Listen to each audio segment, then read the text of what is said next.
Hello,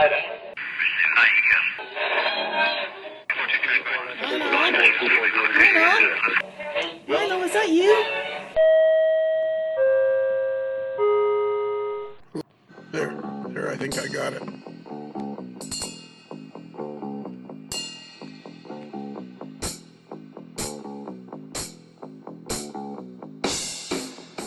So yes, just let me.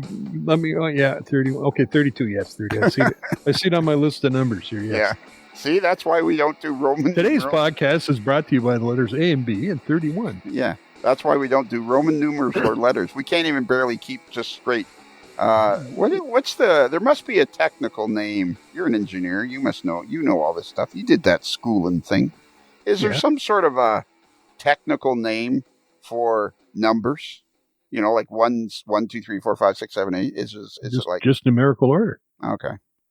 Now, you would think that there'd be some sort. You got alphabetical order and numerical order. Yeah. Maybe you combine the two, you get alphanumerical. Oh, there you go. A1, A2. B1, B2. A1 sauce is pretty good on your steaks. Heinz 57. Heinz 57. That's another pretty. I forget who I was talking to the other day, but yes. You got your A1 sauce, your HP sauce, and your Heinz 57. Those are like the three go-to brown sauces. In my opinion. I'm a Heinz 57 guy. Yeah, I'm empty. I need to go get some more Heinz 57. I keep a good supply of Heinz 57. Now that you can put on your hot dog. Yes.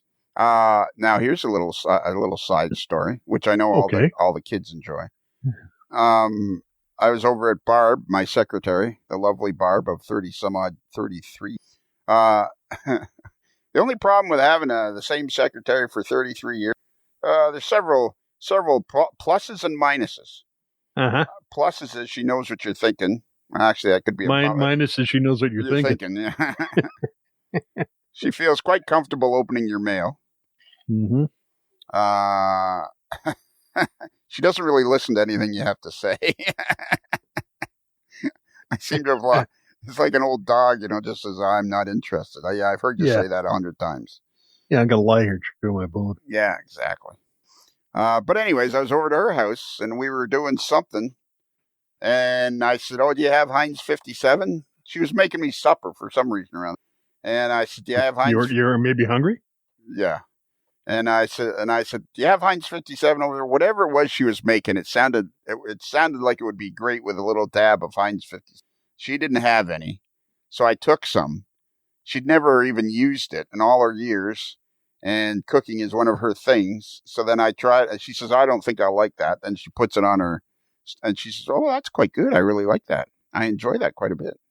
To which I just had to nod and go, yeah, well, it was your idea. Never claim it was my idea, ever. That's right. That was less likely to get in trouble. Exactly. Perhaps. So this particular episode of the All-Star Variety Hour features our buddy Seth Gartner. Yes. We were going to talk to Josh Taylor, and we still are. He's a young modeler has a great channel, NS Modeler 24 or something on YouTube. Outstanding stuff he does. Yeah, really nice young guy. And so we're going to talk to him. And let me see. I'm just going to see. What's the actual? Isn't it NS24 or something? I think it's NS24 Modeler. Let's look. I'm going to type in NS. Oh, there it is. NS Modeler 24. That's what it is. NS Modeler 24. Okay, there you go. He has 48,000, almost 50,000 subscribers, 530 videos. And his name is Josh Taylor. We got him a headset because we were going to interview him, and then he didn't really have a great. He has this great audio on his videos, so I thought he would have great audio, like ready to go, and he just does it on his phone, and I'm like, that's what he said. He just does it on his phone. Yeah, it's spectacular. Yeah, and he's pretty prolific at posting. Yes, stuff. He is, and quality stuff and interesting very stuff. Quality, he's posting. Very interesting. Another young guy. The hobby isn't anything like what people think it is. The hobby is younger than people think. I absolutely. Model railroading. It's younger than you think. Remember, I came up with that a few months. Yes. So we talked to Seth Gartner because we were going to talk to Seth and Josh and you and me, and then we decided not to because Josh's audio wasn't that great. So then I sent him a headset. So then we did that interview. It turned out great. It'll be coming up. or it already came out. And, I know what I was going to talk to you about. Oh, no, this is in this one. Never mind. Sure. Never mind. Okay. So then when we talk to Seth, remind me when we get to talking about Rob Arsenault. There's something I got to tell you. Okay. So we talked to Seth. Hey, Lionel. Yeah. When we get to talking about Rod Arsenault, there's something you got to tell me. Okay. Right. So anyways, because Josh didn't work out, I said, well, let's talk to Seth. And Seth always sounds like he's suspicious of whatever it is I'm going to say. He does sound kind of, he's waiting for friendly fire or something sometimes, you know? He's like, I figures you're probably not going to shoot him, but you're not quite sure how close you're going to get, you know? He's like, I never would have hung out with Lionel as a kid. He would have got me in trouble. Yeah, that Strang boy was on the wrong side of the cafeteria. Yeah, exactly. Anyways, we talked to Seth. I wonder if he has some mini-me's, or mini Lionels. I don't know. They were quite popular. They were. A little too popular, actually. I saw a post somewhere today, and some guy that follows the podcast, but he's not avid fan, but he's obviously listened to some of them. He posts, I think I'm going to have to get one of these Lionels. There you go. It's all the rage, eh? It is all the rage. Next year it's got to be a mini Bruce, little Bruce sitting on a milk crate. Yep. The only problem I have with that is long after you and I are gone, there'll be on somebody's layout somewhere. It'll be you and I. They'll be going, what the hell is this? Or that will be as popular as the old Weston guys playing checkers. Yeah, there you go. So anyways, we talked to Seth. It turns out Seth had a lot of interesting stuff because he'd done some speeder trips, and that was really interesting. We talked about the North Shore Railroad, I think, or something like that. They did this great speeder trip with Chris Costello, and that was really interesting to talk about. And then him and Chris's brother went down to visit Tom Jacobs and see Tom Jacobs' layout. And so that was all really, and Seth was very interesting. And we talked about how nobody pronounces the T in his name because it's actually Gartner, Gartner, not Garner. Yes, no. Gartner, like the hockey player. What was that? Hockey player? Mike Gartner. Yeah, you pushed your mic away or something. Did I? I'm sorry. No, it's right here. Or you were started soft talking, which gives people an insight into every road. Seth Gardner, who actually lives not far from we are right now, if I recall. Is he not in the area around here? Seth Gardner? Not Seth Gardner. Mike Gardner. Mike Gardner. Yeah. The hockey Gardner. Yeah, Mike Gardner lives right around. Yeah, he lives in the southern Ontario. Yeah. You know what I realized, too? This is the first time, actually, All-Star Variety Hour number 31, that intro.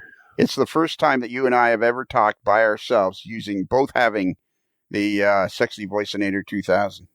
And then there's got to be a quality sound out on this one. Quality. Absolutely. So anyways, we talked to Seth. Very interesting. Seth always seems suspicious of what I'm going to do or say next. Seth, you got to get over that, buddy. You gotta roll with it. Just roll with it. And Seth, it doesn't get any better, so get used to it. Yeah, it doesn't get any better. Get used to it, and stop taking pictures of me eating donuts. He took a picture of me at Springfield a couple of years ago. Me eating a donut. It was like, so me sticking a big wad of donut in my mouth, and I'm like, could you not take the picture like any other time?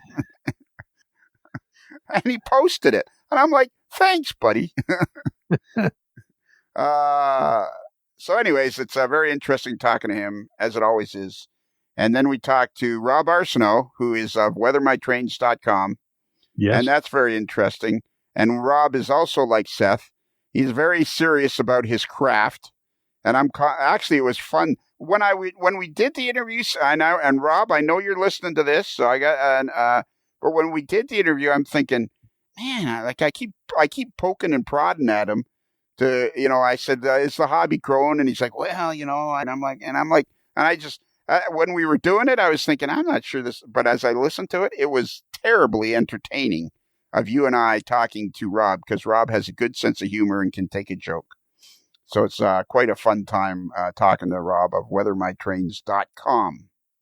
No, I'm here. I was just, thinking back, like Rob is, they're both fascinating guys. Rob is, a very talented artist, aviation artist, is well as being weathering trains. And I bet you Rob knows who Stompin' Tom is. I would hope Rob knows who Stompin' Tom is. That's his Canadian. Anybody who's wondering, if you want to know what Canada's like, look up Stompin' Tom Connors on YouTube. On the YouTube, and any song will do. But Sudbury Saturday Night and the Hockey Song are and Tilsonburg's a good one. And Bud the Spud. Bud the Spud. What would be number 5? Number 5, Gumbo Cloggeroos. Yeah. Canada Day Up Canada Way. He's probably Canada's most prolific. What kind of music is it? Is it folksy? It's kind of I'd say folksy country. Storytelling? Yeah. He's a great storyteller. You may think it is goofy, but the man in the moon's an oofy. Yeah. Sailing away to glory in the bow was golden dory.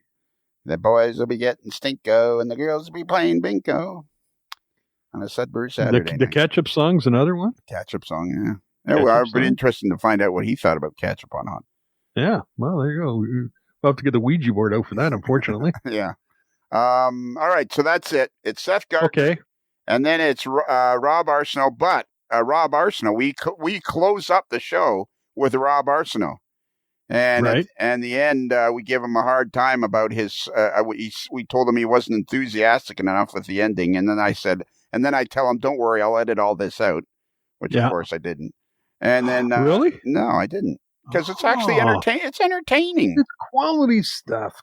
And it's like I said to you, I think on number 31, I said, I think what I've realized listening to these two guys, there was so much fun listening to these two guys. I think what I realize is what this podcast does is it puts the fun in model railroading. It doesn't have to be a serious sport. It can be fun. Model railroading is fun.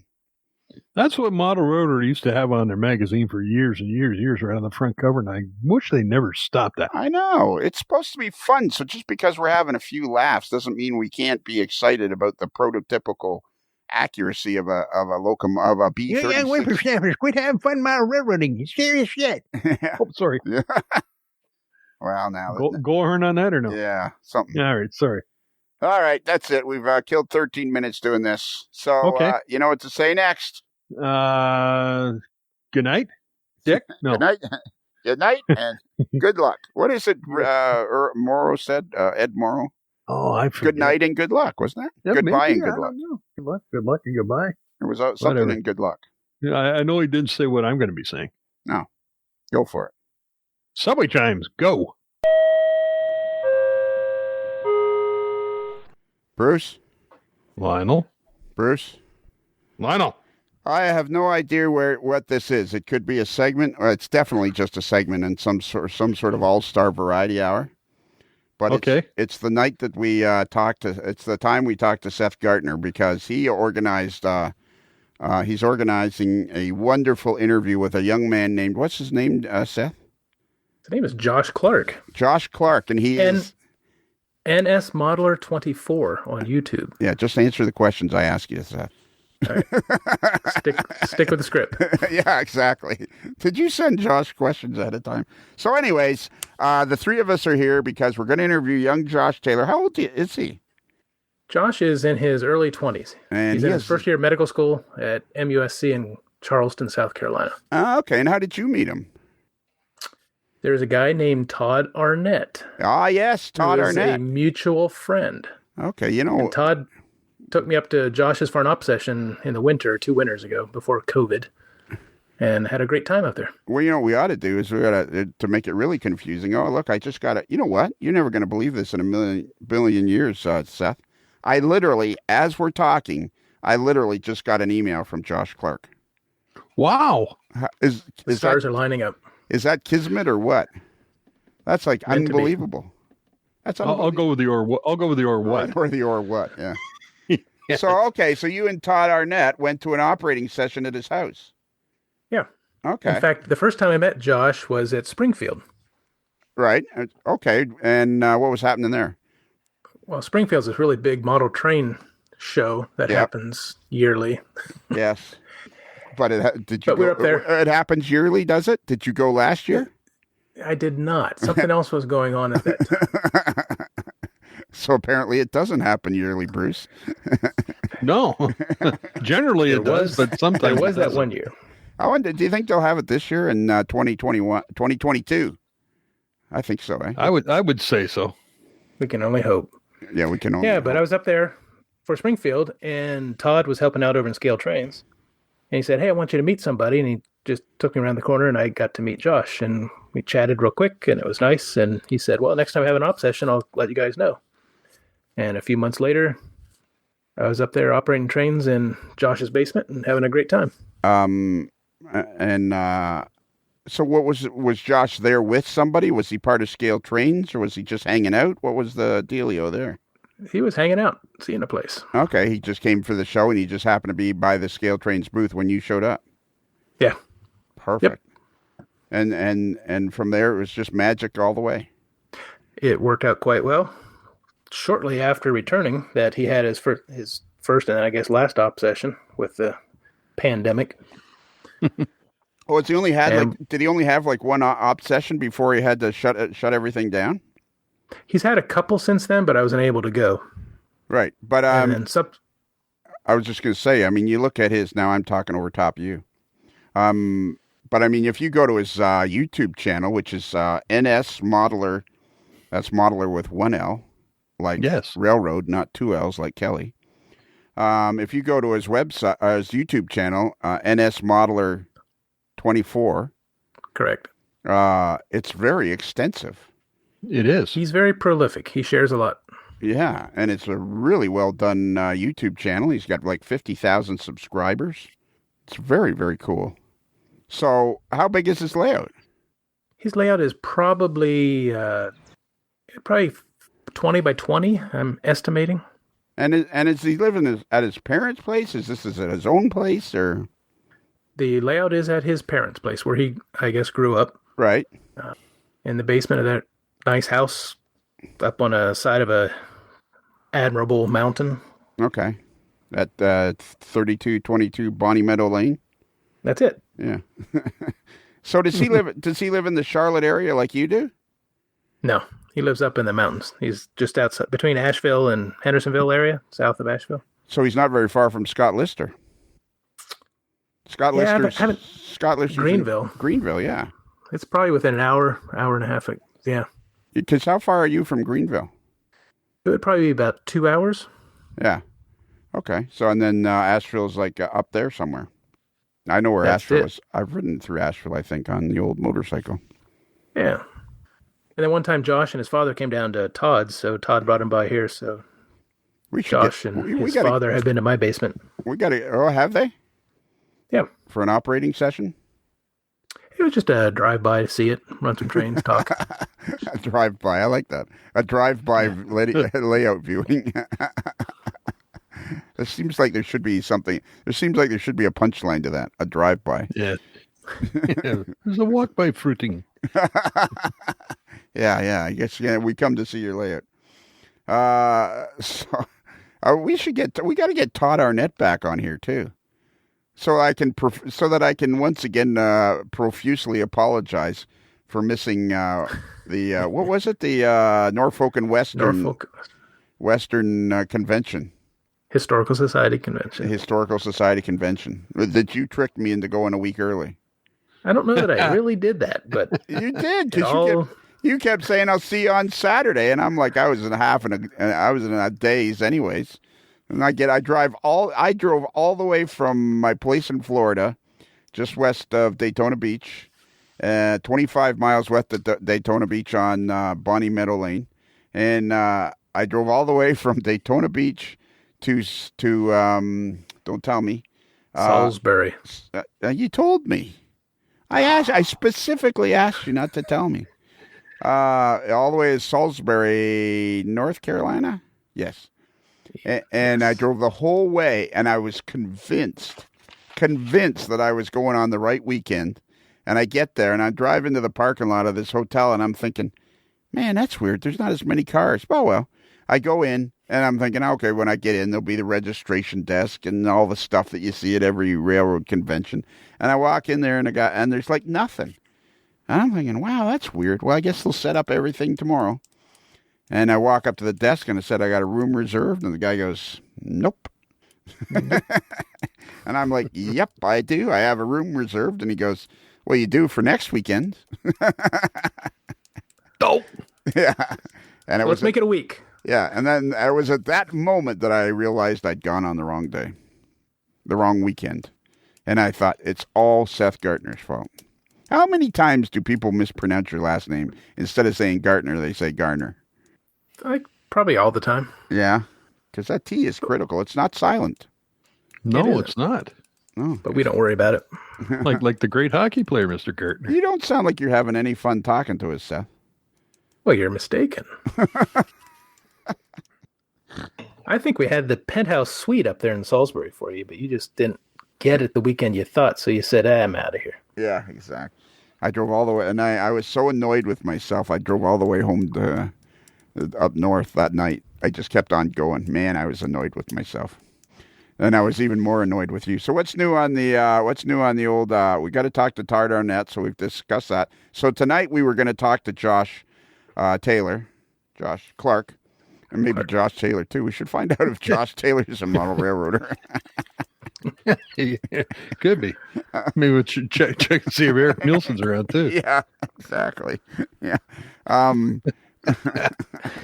I can't believe anybody's listening to this.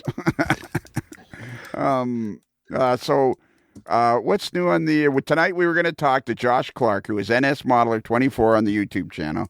And then we couldn't get the audio working just the way I like it because I've decided I'm going to become an absolute stickler from this point forward because there was an interview with Mike Deverell who was moving and his audio, it was a very interesting discussion, but his audio wasn't as good as it was because he packed away some of his stuff. And I thought from that point forward, I'm going to be a stickler about the audio because it's more fun for everybody to listen to. So we could hear Nobody's allowed to pack away their stuff now. Nobody's allowed to pack. Yeah. No packing allowed. Yeah, there's no packing allowed. Even if you're moving, you just got to keep all your stuff out. That's a good point, Seth. From this point, if you want to be a super fan, ever have any chance of being a super fan, don't pack away your stuff. So what's new on your layout, Seth? What's new in the world of Seth Gartner? Because I saw the other day you were you were out on your what do you guys call it? Where the track is? The track is? We call it a motor car. Yeah, no, but the RSN. What is RSN? RSN is the Red Springs and Northern Railroad. Yeah, and where you guys actually own like 20 plus miles of track. It is 26 miles if you do a round trip. Otherwise, it's really like 13 miles. Okay, so you guys own 13 miles of track. But you actually own 13 miles of track. We allegedly have a deed to it. I haven't seen it, but we have a deed to it. And it's ours. Wow, that's like... And we are a 501c3, so we don't pay any taxes on it. So do you know of any... I guess there's plenty of scenic railroads that have their own trackage, but I'm not sure there's any... Because you guys don't have any sort of a full-size locomotive. You guys are all motor. It's a motor car club, right? It's a speeder club. It is mostly that. Although now we do have a 15-ton locomotive on property that a member bought, and I guess he wanted to be one bigger, one better than the other motor cars, so he bought a 15-ton Brookville diesel locomotive, and it is now on property. And does it run? Allegedly. I haven't tried, but it's got a big old cat engine in it, and people started it up, and people moved it before they brought it in. So, okay, oh, there you go. And you keep your motor car over there. I do. I have a container, and we've got a little system where we just roll. Got a transfer table. We roll up in front of the container, drop down some rails, and push the motor car out of a container onto the transfer table, and bring it down to the tracks and down some ramps, and off you go. Okay. And how far is it from Charlotte? Like, because you live in the Charlotte area. How far is it? 100 miles. Is it really? It's that far away? Yeah. It's 2.5 hours to get over and 2.5 back. Okay. So it's not downhill one way or the other. It's pretty much a round trip, yeah. So then, and you and Chris Costello. Oh, that's another thing we got to talk to him about. We got two things we got to talk to him about, Bruce. Yes. See, Seth, nothing is ever at the old AML. Nothing is ever wasted. We recycle everything. we were going to have you and me and Bruce, a moderately agitated mail boy. And be careful with Seth. He could be even more agitated tonight because this didn't work out the way it was supposed to. With Josh. It'd be Josh's fault. Won't be mine. The four... It doesn't matter. Whoever's in the line of fire gets it. Yeah, exactly. Like, I would just get under a table if I was you. Yeah, Doug. So the three of us, we're going to interview Josh Clark because you met him and you suggested it, and we've been working on getting it going. So, but then now the three of us are just having a little chit-chat, and So there's two things I want to talk to you about so far. We've killed 13, 14 minutes. I think this is probably going to go on the end of the Rob Arsenault interview. Oh, there you go. It's going to be part of a All-Star Variety Hour. Look at that. Probably sometime in August of 2021. So you went on a motor car trip that Chris Costello was also on. Yeah, so I actually lucked out and had 2 motorcar trip weekends back to back. One was in Georgia, and then the next weekend I was up in central Pennsylvania. So Chris had asked me one time on our Zoom meetings, or the Zoom calls on the Wednesday evening chats, he said, hey, when are you going to be going on the next one? I said, I'll be up in central Pennsylvania. And he said, well, maybe I'll sign up. I said, do it. So we got to meet each other. These are Narcoa trips, right? They are. Which is the North American Rail Car Owners Association. And so you went and got your rail car and you drove. And where did this start, this trip? So north of Harrisburg, along the Susquehanna, are some towns up there called Northumberland and Sudbury.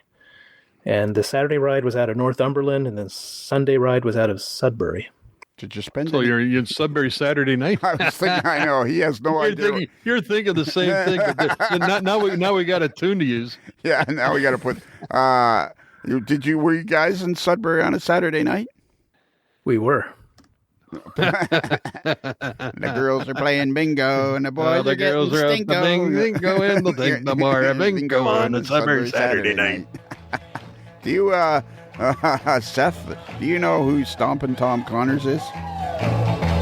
And the girls are out the bingo, and the boys are getting stinko. We think no more of bingo on a Sudbury Saturday night. The glasses they will tinkle when our eyes begin to twinkle, and we think no more of bingo on a Sudbury Saturday night.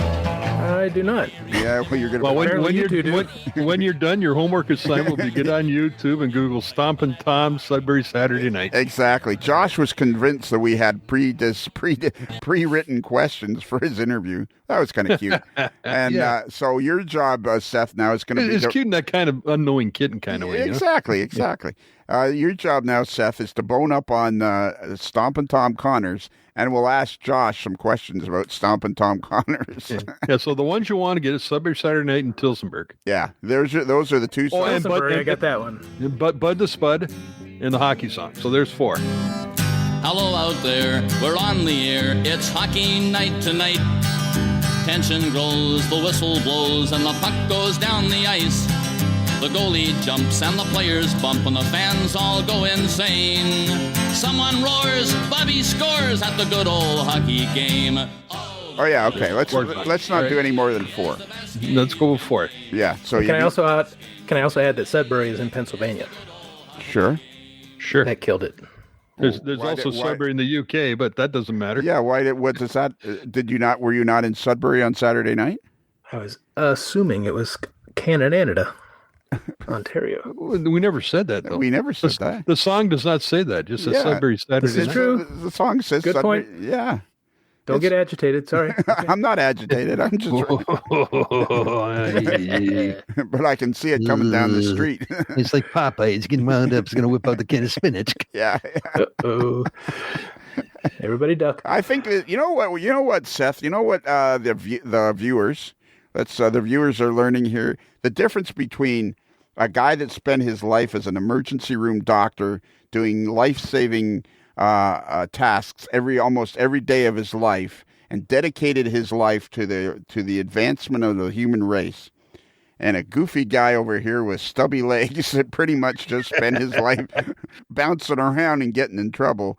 I think that's where we're. So it's like it's Sudbury, man. We're having Saturday night in Sudbury. So it's like you live your life by facts. I live my life by anything else. Ah.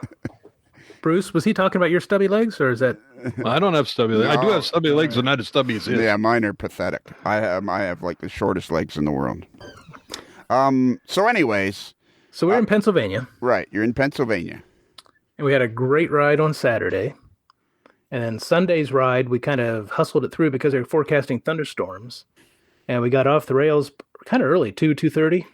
And I said, hey, do you want to go down to see Tom Jacobs? And Chris is like, yeah, I think that could be fun. So we drove his motor car and his truck. We went clear down to... All right, before we get to that, there's a whole lot of stuff. I got some questions. Yeah, Bruce has questions. I have questions. We're still... Bruce, are we not still tipping a few back in Sudbury Saturday night? Oh, most likely. Yeah. We're at about the second jug by now. Yeah. I got this one, Bruce. I got this next one. You got the first one. All right, good enough. I'll get the pickled eggs. All right. So go with your questions, Bruce. My question, Saturday, what old railroad were you running, or what current railroad were you running on? So the current railroad is the North Shore Railroad. The parent group owns 5 different railroads in that area.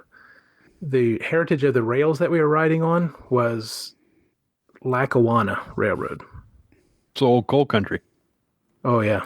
And how far? Especially on Sunday. How far did you go on Saturday? Saturday was about 80 miles.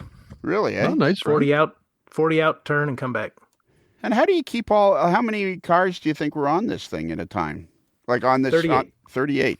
So what are here I found it, the North Shore, it's nshr.com. North Shore Railroad, I wonder what the H stands for. NS, N is in Norman, S is in Sam, H is in Harry, R is in railroad.com. This looks like a pretty cool railroad. So, what all is involved when you have 38 cars? Is there like a guy at the front that, you come to a crossing and, he's responsible for getting everybody through? Like, how do you keep 38? Well, they have a cool speeder too. How do you keep 38 cars organized? Well, there's no passing. And we can't draft a guy and pop up. You can't go below the yellow line? No. We follow the lead high rail from the railroad.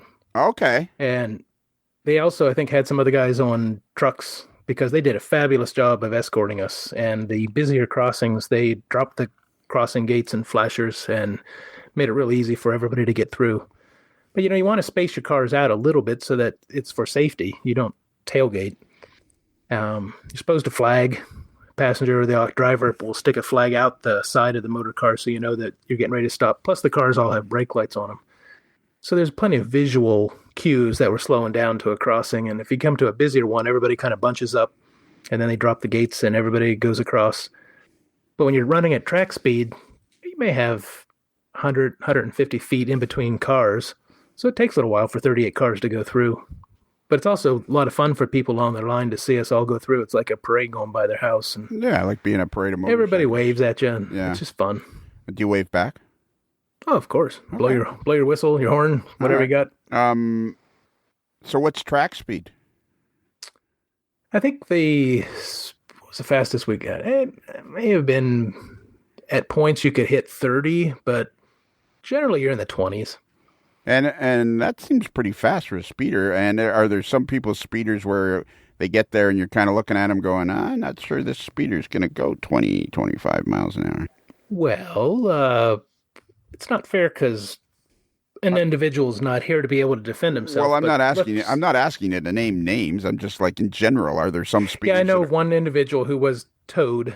So you get 5 minutes to try to fix your speeder, and if you can't get it going, then you get put on the bar, which means you get towed by the car ahead of you. So is it one of those deals where I bet some of the cars are just immaculate and others are in different stages of repair and stuff like that?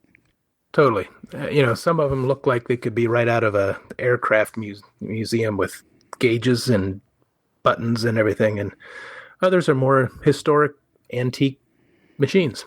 And where does yours fit in there? Somewhere in the middle? Yeah. I mean, mechanically, it's strong. We only had one little issue that we fixed along the way, and we were good to go the whole time. Who was riding in your car? Just my friend John, who I share the car with. We share 2 cars together. Oh, do you? Yeah. Okay. And does John have a last name? It does. His name's Shefty. Shefty. Okay. And I'm sure he listens to all the podcasts and some of them twice. We'll make sure of that now. That he's listening. There you go. Now, here's He's got a reason. He has a reason to see what we talked about. Yeah.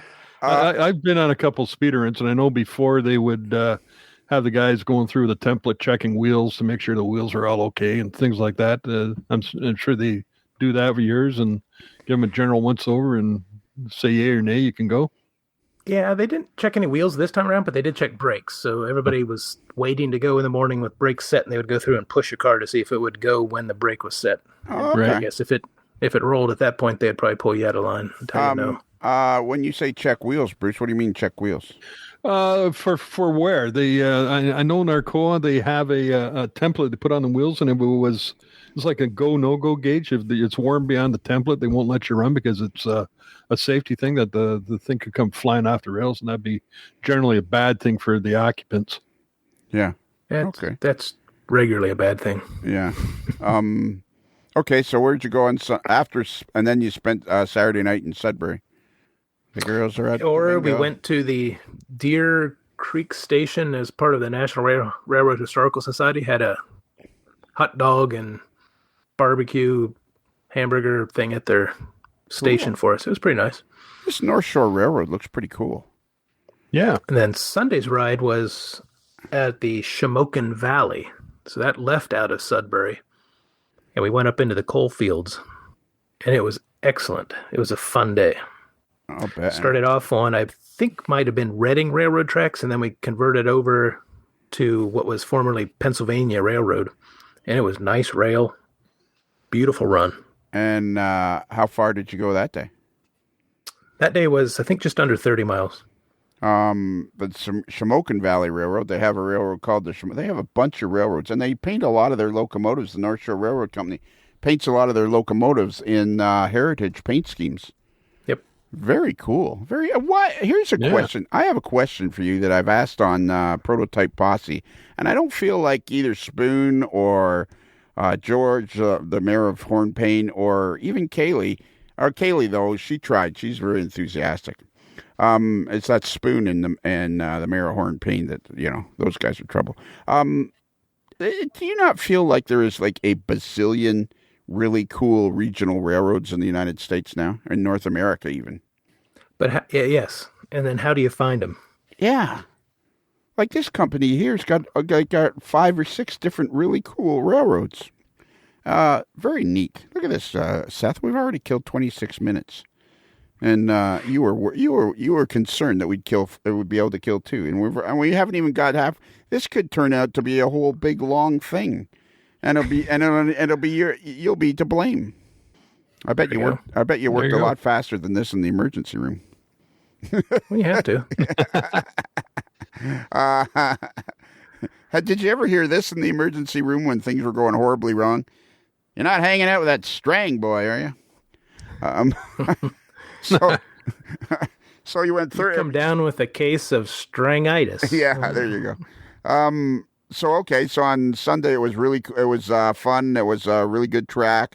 And how would they organize? Like, do you have any idea how our railroads, is it kind of hit and miss? Are some railroads companies very like, hey, yeah, sure, we can do this and we'll get it all organized, and they work with Narcoa people, and some railroads are just get off our property, we don't want you anywhere near us? Is it that kind of a thing? It's exactly what it is. It's relationships. Yeah. And you can bring people in, everybody has fun, you throw them a little extra money for a Saturday, and they're happy to share their railroad with you, and other people are like, nah, seems like a risk, go away. Right, yeah, exactly. So. All right, cool. So then, after you did your speeder trips, you met up with Chris Costello, and I think Chris has AML stickers in the window of his speeder. Yes, he does. Yeah, did you notice that? Well, I've got magnets, and my car's got aluminum, and, they just don't work. They don't work well together. You want me to send you like a couple hundred stickers, so you can just plaster the thing, cover the thing with AML stickers? Do you still work as a doctor? Like, do you work occasionally as a doctor? Because I know you're retired, or are you completely out of the biz altogether? Out of the biz. Okay. So Except for neighbors. Except for neighbors. And so the neighbor lops his thumb off, you go and take a look at it, and Yeah, call 911 and send him on his way. Go check him out. Any thoughts of ever getting back into it, or you're just happy to be retired? At this point, happy to be retired. All right. And your wife's a doctor too, isn't she? Yeah, she is. And is she still working? Yes, she does. Yeah. So you're kind of just a load right now then around the old Gartner household. Try to do the shopping, keep the place picked up a little bit. So you're just a load. People, you can't live on potato chips, Seth. You just can't. I know you've tried, but you can't. Yeah, you need some tacos and salsa and stuff in there. You've been here. I fed you grilled cheese. We have better than potato chips alone. Oh, there you go. What kind of cheese? Yeah. Yes. I don't remember. It was yes cheese. It was yes cheese. What are we talking about? Are we talking about just plain old cheddar, an old cheddar, Fontina? What was it? I don't remember. Inquiring AML fans want to know. It was. What's your favorite cheese? The stuff that's cut. Out of a can. It's a good vintage out of a can. Yeah. All right, so let's get so on Sunday, or after the speeder trip was done, what time does a speeder trip start? 9 o'clock or something like that? 8 or 9, someplace there. I think 9 was on Sunday, 8 was on Saturday. So you guys went 30 miles up the rail, turned around 30 miles back, and you're all done by 2:30 because they were concerned about rain. Because I guess that would make the track would get slippery and it becomes more dangerous and so on. This is true. So then, just looking at the maps, did you go all the way up the end of the branch and back, or just part way up and back? Yeah, we stopped short of Mount Carmel. So okay, it was somewhere between Shamokin and Mount Carmel you stopped. Yeah, right. It was awesome. You could just see so much history along that sign. You didn't know what it was you were looking at, but you knew there was just stuff that had so many dollars had gone into creating an infrastructure that is now just getting taken back with the trees, and yeah. It's cool. Well, we were talking, I was listening to a podcast. There was a really annoying Canadian guy on it. I was listening to a pod, I forget who we were talking to. And anyways, it was when we were talking to Mike Deverell. And he's moving to Fort Wayne, Indiana. And at some point, the Erie Canal went through Fort Wayne. And the Erie Canal, of course, went all across northern New York. And me personally, Bruce, every time I go through New York and I see the remnants of the Erie Canal, I'm fascinated by that because of exactly what Seth said. The amount of engineering and work that went into that thing, and for the number of years it lasted, it's absolutely fascinating. Yeah, well, it's still in use, and you can go from Buffalo all the way over to the Hudson on it. Yeah, I know, but I mean... Through Syracuse and Seneca Falls. And parts of it aren't in use, though, right? No, I think the whole thing's some parts of it, but it's pretty much the whole route is still from Buffalo down to the Hudson River. You can rent boats and do the trip, or if you got your own boat, you can do the trip. Just play along, will you? Okay. There's a part when we go to Springfield and we're driving along Interstate 90, somewhere east of Batavia, New York. There's a part where you can see the Erie Canal from Yes. Interstate 90, and it's not in use. It's just a big cement thing that then there's it was the Erie Canal. So parts of it aren't in use anymore. Anyways, the whole point of the thing is, I can't believe that back then they were such a huge engineering project to move goods and services, and it didn't really last that long, which is what Seth was talking about. These tipples and these fantastic mines and all the engineering and work that went into these things, and now you go by them and they're just relics of a days gone by. Yep, trees are reabsorbing them. So you get back to after the trip, and you guys decide you're going to go drop in on Tom Jacobs. I had been in touch with him. I said, hey, if we get done in time, can we come by? And he's like, love to have you. So it worked out well. We had time. I was going to drive, then Chris was going to drive, then I was going to drive, and then Chris said, I'll just drive with my motor car. So he dragged his motor car the whole way down there to Robesonia, Pennsylvania. And you guys were all in the same vehicle, or you went separate, or? Yeah, we rode together. Chris, his brother, Mike, and myself. Okay, and then what? They drove you all the way back? Coincidentally, it was on the way back to New York, so they did. And they drove me back and dropped me off at your place? Where you took out... Where I was staying. Okay, so you were staying at a hotel somewhere. Bed. It was an Airbnb. We had a little house. Yeah. And you were staying there, so you guys all drove down to Tom's place together, and then he drove you back. Wow, that's yeoman's work. It was a wonderful trip. Got to see some lovely countryside. Man, oh man, Didn't have to drive it. Holy mackerel! So so you roll up to the Crossline Railroad, and it's the building with it's the 20 by 36 building. Barn that he refers to, and it's got a purple roof. It really doesn't in person. Oh, okay.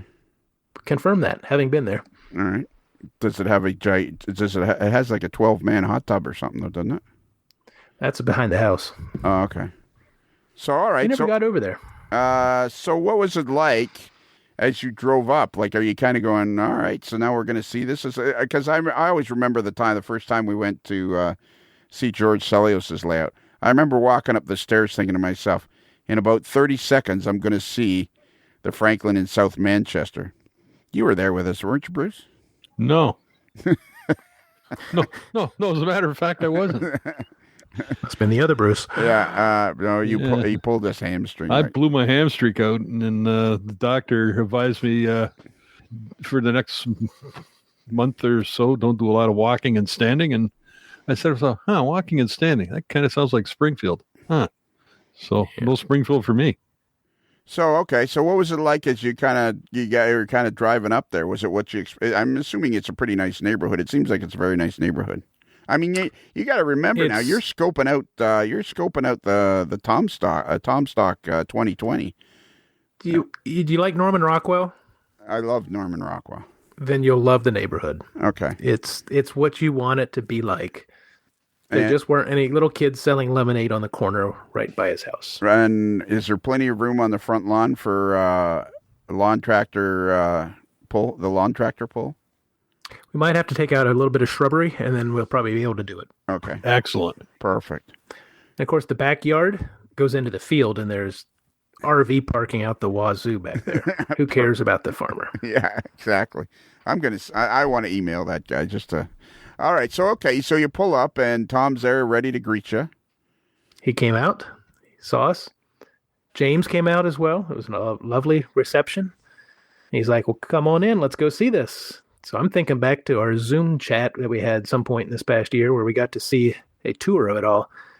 And I got to tell you, point of view from a camera versus being able to step in a doorway and look around, up, down, left, right. It's impressive what he has built. The effort he went to build the infrastructure before building a railroad, it's impressive. Yeah. You have to. Yeah. It's as impressive. You'll see it. It's as impressive as it sounds like. Oh, it's wonderful. Totally wonderful.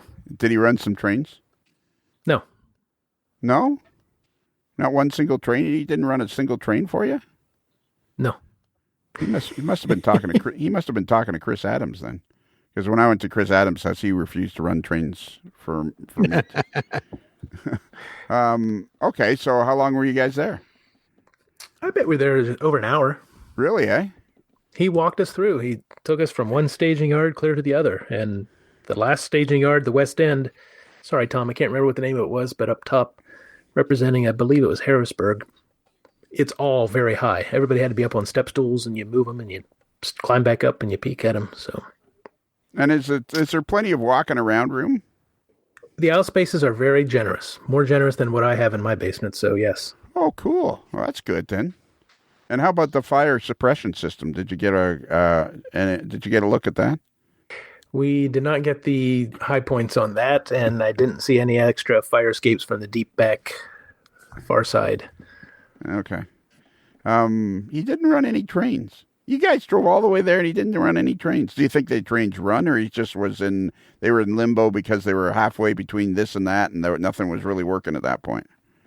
I think it was probably working, but Tom had just installed a large stretch of backdrop and painted it blue. So there was the whole upper deck, and coming off of that were a lot of tarps to protect. Oh, okay. Well, infrastructure was there from the blue, and we were like, nah, don't move anything. Okay, that makes sense then. Keep going. So it's legit. I think they would actually, I think you could have trains running there. Yeah. Okay, cool. Well, there you go, boys. Look at that. We killed 40 minutes. Hey, a nice segment. A very nice segment. Don't you think this went well, Seth?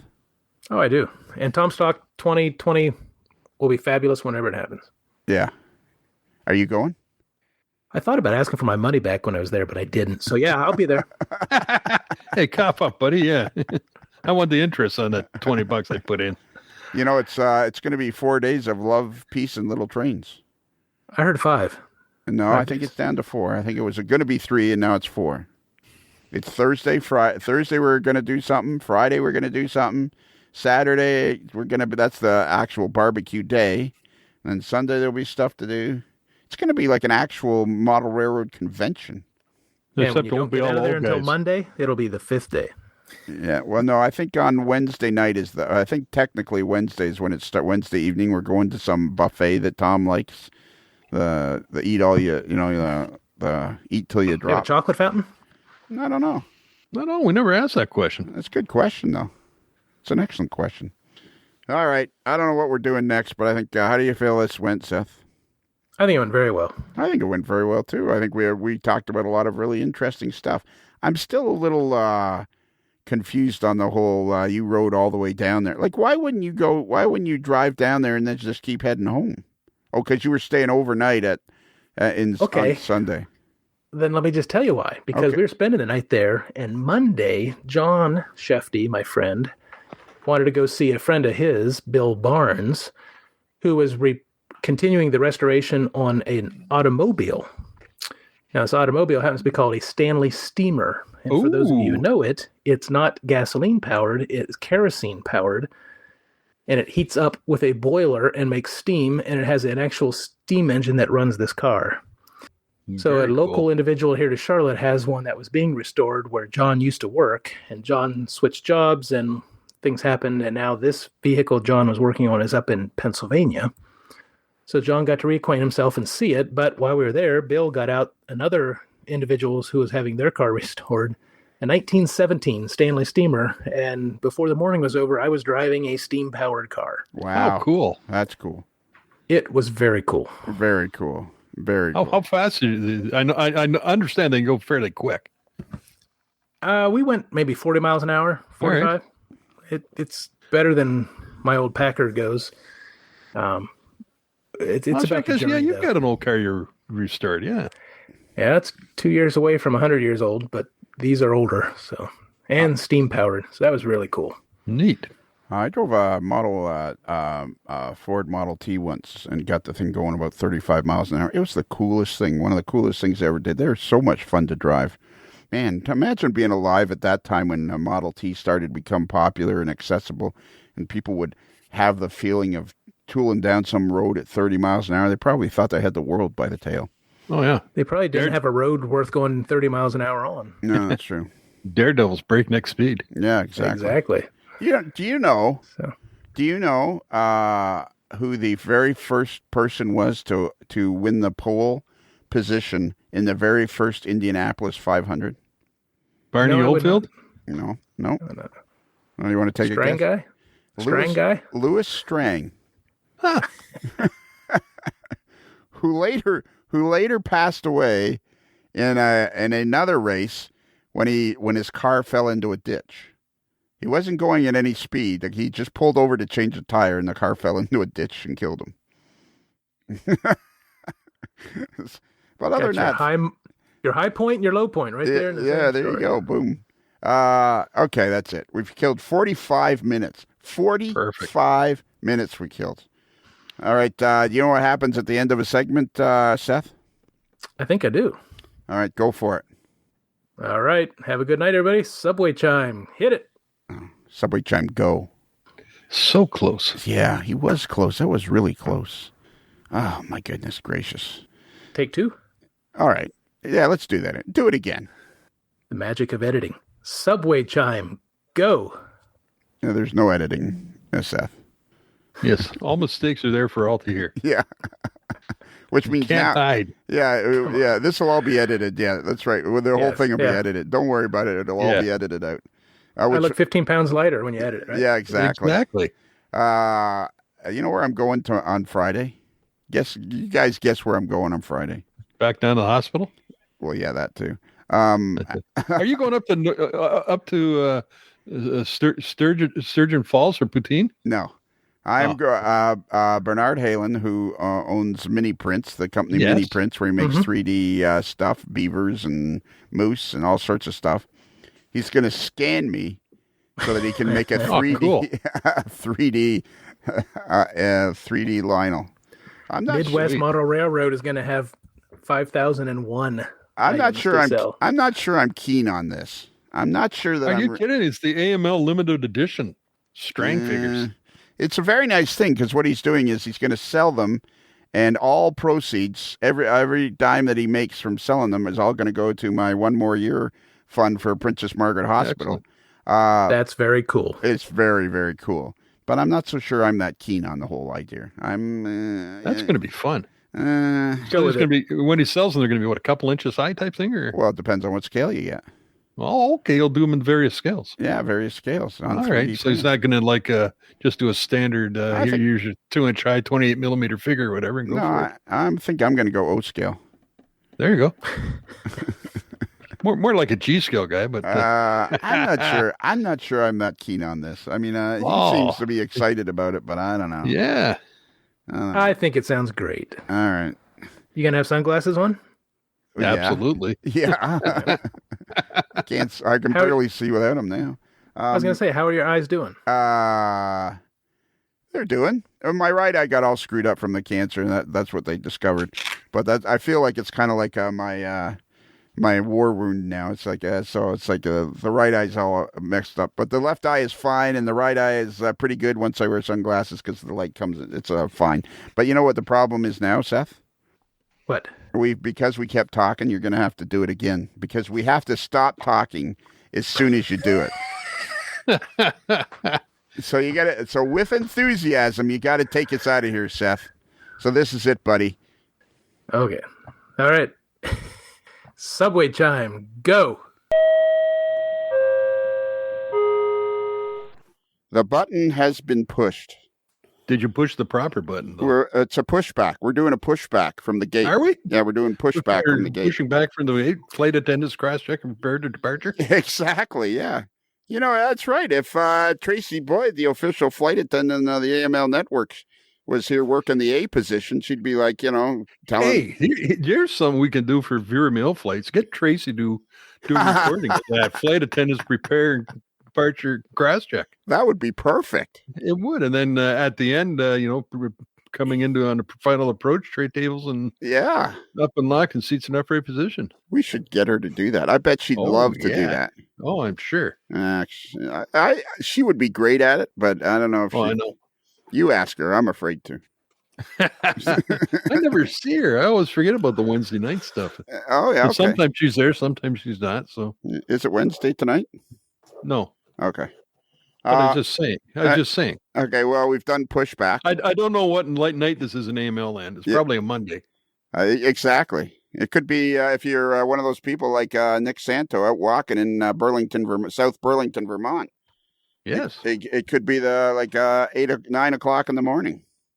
Me personally, I'm usually up around 5:36. Ish. And then I go to bed. Yes. I've been up long enough looking at stuff and watching Russian car crashes. I better get some sleep. Yeah, exactly. Yeah, and boy, if I ever bought a really nice racing simulation game, that might. Did you? Which one did you get? I never said I did. I said if. Oh, if you did. Yeah, that could you have one now. I seen you reference it. Maybe. Okay. Maybe. Okay. So anyways, meanwhile, back at the ranch, we've done back at the airport. Yeah, we've done pushback, and we've got clearance on taxiway 20 left. Okay. So we're going to head out to runway 23R. Actually, we're going to talk to... A taxiway would be Delta or something like that. Would it? Yeah, Alpha Delta. They don't usually... Left and rights are usually for the runways. Okay. Anything else? Depending which way you're coming, it's going to be 180 degrees apart from the other way. Yeah, exactly. So be very careful. Be very, very careful. And watch the ends of those wings because they're really wide. Yes. They're really wide. Okay, so... speaking of planes, the fellow we're going to talk tonight has been on the show a few times already. He's always a hit, and he's an excellent artist I have a couple of really good reasons why I wanted to talk to him tonight. And one of them was I saw that he was starting to do some what do you call airplane art? Airplane art? Aviation art. Aviation art. Okay, look at you. So, anyways, that's why I wanted to get him on. Rob Arsenault. Ah, yes. Our buddy Rob Arsenault out there in Edmonton, Alberta. And you know what? The first question I'm going to ask him when he comes in here? Is it cold? No, I want to ask him if Wayne Gretzky's still playing. Oh, okay. Or if the Oilers got him back from the Kings, Los Angeles Kings. At the end there, Wayne played for everybody. He did kind of make the rounds, didn't he? Yeah. All right. Hey, Rob, come on into the studio. Hey, guys, how are you? Look at that. It's Rob. He was walking by the studio. Look at that. We waved him down. Just flagged him down to get in here. When was the Great last? to be back. Yeah, when was the last? How many times have you been on now? Is this 3 or 4? I think we've had 3 interviews already. Okay. If you don't count the Kelly questions there. All right. So we had episode 106, and then we had 2 follow-ups, and the most recent one was about this time last year. Oh, okay. And it's time again. That's one of the things, Bruce, with the podcast. The more people we get to know, it's like you want to go around and keep checking up on people and see what they're doing. Just do what's new or exciting. It's like family. You check on family every 7 or 8 months or so and make sure they're still doing well. Yeah, still doing well. Carry on. And lately, there was some photo Rob posted, and I made a smart aleck remark about. Really? Yeah. I would have thought. Yeah, exactly. Very unusual. Not you. Yeah. And whatever. Anyways, he posted a photo of one of his great locomotive weathering jobs, and he put something in there for scale, and I went, "Hello, dime." And then I noticed the last couple of photos have been with a dime for scale. So I thought we got to get this guy on here. And this last one, I really like. It was a wow, that's N scale. This one on April the 22nd, so that's like 3 days ago. Yeah, the little black one. Yeah. Yeah, that's a scale train C39-8 in N scale. Yeah. Oh, no, the CN one. The what do you call it? One of Bruce's favorites. What do you call it? They got Rapido made them. A diesel? No, Rapido. Oh, the GMD one? Yeah. Oh yeah, right. Yep, GMD one with a dime. Yep. Yeah. Yep. That's nice and clear, so you could see the blue nose and everything. And that's yeah, it is. It's a beautiful photo of the dime. That's N scale. You know, so I think he took it to heart and said, "I better get that dime and make sure it shows up." Yeah, exactly. That's exactly what I did. He signed that. I've been spanked. Shine that puppy up. Mm-hmm. So is that a Rapido N scale? Yeah, it is. Yep. For a customer in Saskatoon, he's switching from HO to N scale, so he decided to get a little bit of his N scale stuff done. Oh, is he not feeling too good? Is he running a fever? He's switching from HO to N scale? Well, that was my assumption, but he tells me it's a space issue, so we'll go with that. Okay, yeah. That's what all N scalers say. Well, it's a space issue. I can get a longer run. And it's that's one of those GMD ones that's been rebuilt and retrucked from 6-axle to 4-axle. That's correct. Oh, okay. So tell us everything you know, Bruce, about the GMD one. So some of them were 6, and then they were rebuilt to 4. A bunch of them were, I think they were all originally 6-axle, basically designed for light rail applications out in the Canadian prairies. And then they went through a rebuilding scheme where they retrucked them, and that's about all I know. I'd have to go to Rapido Trains and look at their GMD1 masterclass. That would tell us everything we want to know about it. Or we could ask Rob. Originally produced by General Motors Diesel, the Canadian subsidiary of General Motors Electric Motor Division, between August 1958 and April 1960. This road switcher locomotive is powered by a 12-cylinder EMD 567C diesel engine, capable of. And then I hit the Wikipedia thing. The locomotive is powered by 1,200 horsepower. And then it does somewhere along it. Flex coil BB trucks. Wow. 101 were built. So it's very popular. This was an extremely popular model for CN modelers in around the world. Did you ever, now you did a bunch of these for Rapido. Did you ever send any of these to anywhere outside of Canada? I don't think I did, but Rapido certainly could have. Okay. Or Credit Valley Railway or Prairie Shadows, because they all got some of them. Right, exactly. Because you did like how many did you do for Rapido? The commitment is 100, and I still have some left to do. Yeah. They're that much fun. They're that much fun. You're like my buddy Steve, the T-shirt guy, the official T-shirt guy of the AML. I was in there today, and I'm like, okay, what'd you get done today? Well, I got this. Our order started. And I said, how many shirts is that? It's about 420. How many have you done? About 20. Hey, keep on rolling. Yeah. Well, in my case, I told Jason, I've got a sort of a schedule to try to keep here. So, if you need 6 or 12 more, give me a poke in the ribs and I'll work you in and get those out. But I haven't heard from them in a while, so I'm assuming they still have stock available at the Rapido Trains Incorporated warehouse in Mississauga, Ontario. So that's the original HO run? Yes, it was a custom run of number 1023, which is chipped up pretty bad and pretty rough looking. So, and you don't mind us asking. So, how much would it cost to do an N-scale locomotive to that quality? Oh, the heavy one? Yeah, probably wouldn't even do it. Too small. Can't get the detail in. Okay, so this one here that you did though. Yeah, that one that I did, we call that a medium. Okay. And for some reason, when I was setting my price structure, I decided to give the N scalers a break, basically multiply the HO rate by 0.7. So a medium would be 150. 0.7 of that is 105. So that's fine. I don't get tons of N scale in, which is probably a good thing because, getting older now and the N scale stuff's getting hard to see. So, well, you know what we're going to do now. Yeah. What's that? Endorse N scale weathering? Endorse N scale. Tell the world Rob is standing by to weather all your N scale rolling stock and motor power. Get in touch with them. Yeah, operators are standing by. We'll have a whole bank of it. It'll be like doing the pledge week at PBS. Will be a bank of operators standing by to take the details as people are sending the locomotives. I'll be trembling behind my furnace in the basement. That's where I'll be. Well, but how long have you been doing this now, this gig, this weathering gig? I started weathering trains in 2013 and turned it into a full-time job out of necessity in 2016. And here we are 5 years later. Still bashing away, yep. And are you still enjoying it? I am. It's very interesting. Once in a while, I get the privilege of weathering some O scale, some G scale. And in 2 or 3 days from now, I have a large box coming from Queensland, Australia, with Queensland Railway equipment. Oh, nice. So cool. He's just as happy as I am, I think. It's odd looking stuff, and it's going to force me to think a little bit outside the box. So I like that. I like those challenges. Yeah, when you say Australia and odd looking stuff, immediately Rod Diary and Martin Jenkins come to mind. Yes, I would say the same thing.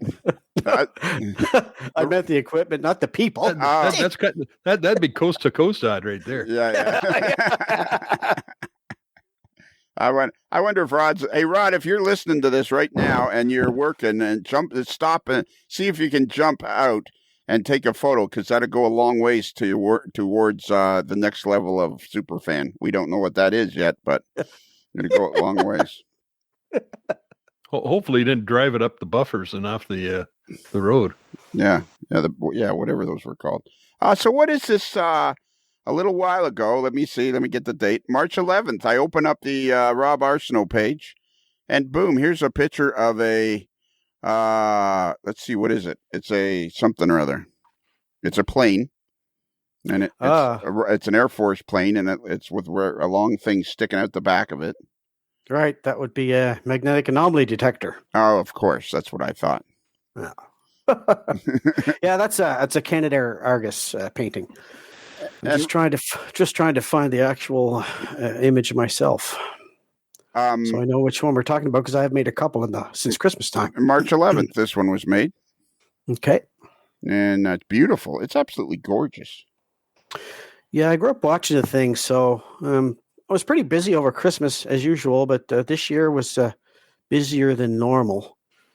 So I said to Christina, if I survive the Christmas holiday break, I'm going to reward myself by giving myself some spare time in the evenings to work on a painting, because I just felt like making a painting.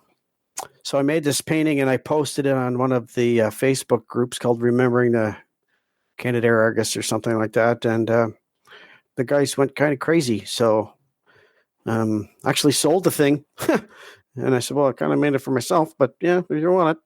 And I made another one and sold that one. So just went on a little bit since then. Have you thought of doing print, like a lithograph prints or anything of this?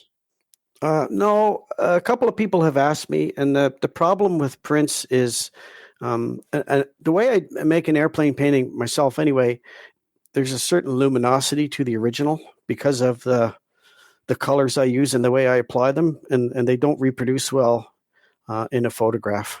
There's even the pictures you see on Facebook, they don't really reflect the quality of an original. So rather than have degraded copies of the original out there, I just choose not to reproduce them. Okay, that's cool though. That's a cool thing to be saying about your art. I like that. I mean, our buddy Rob Fercella, who's does what?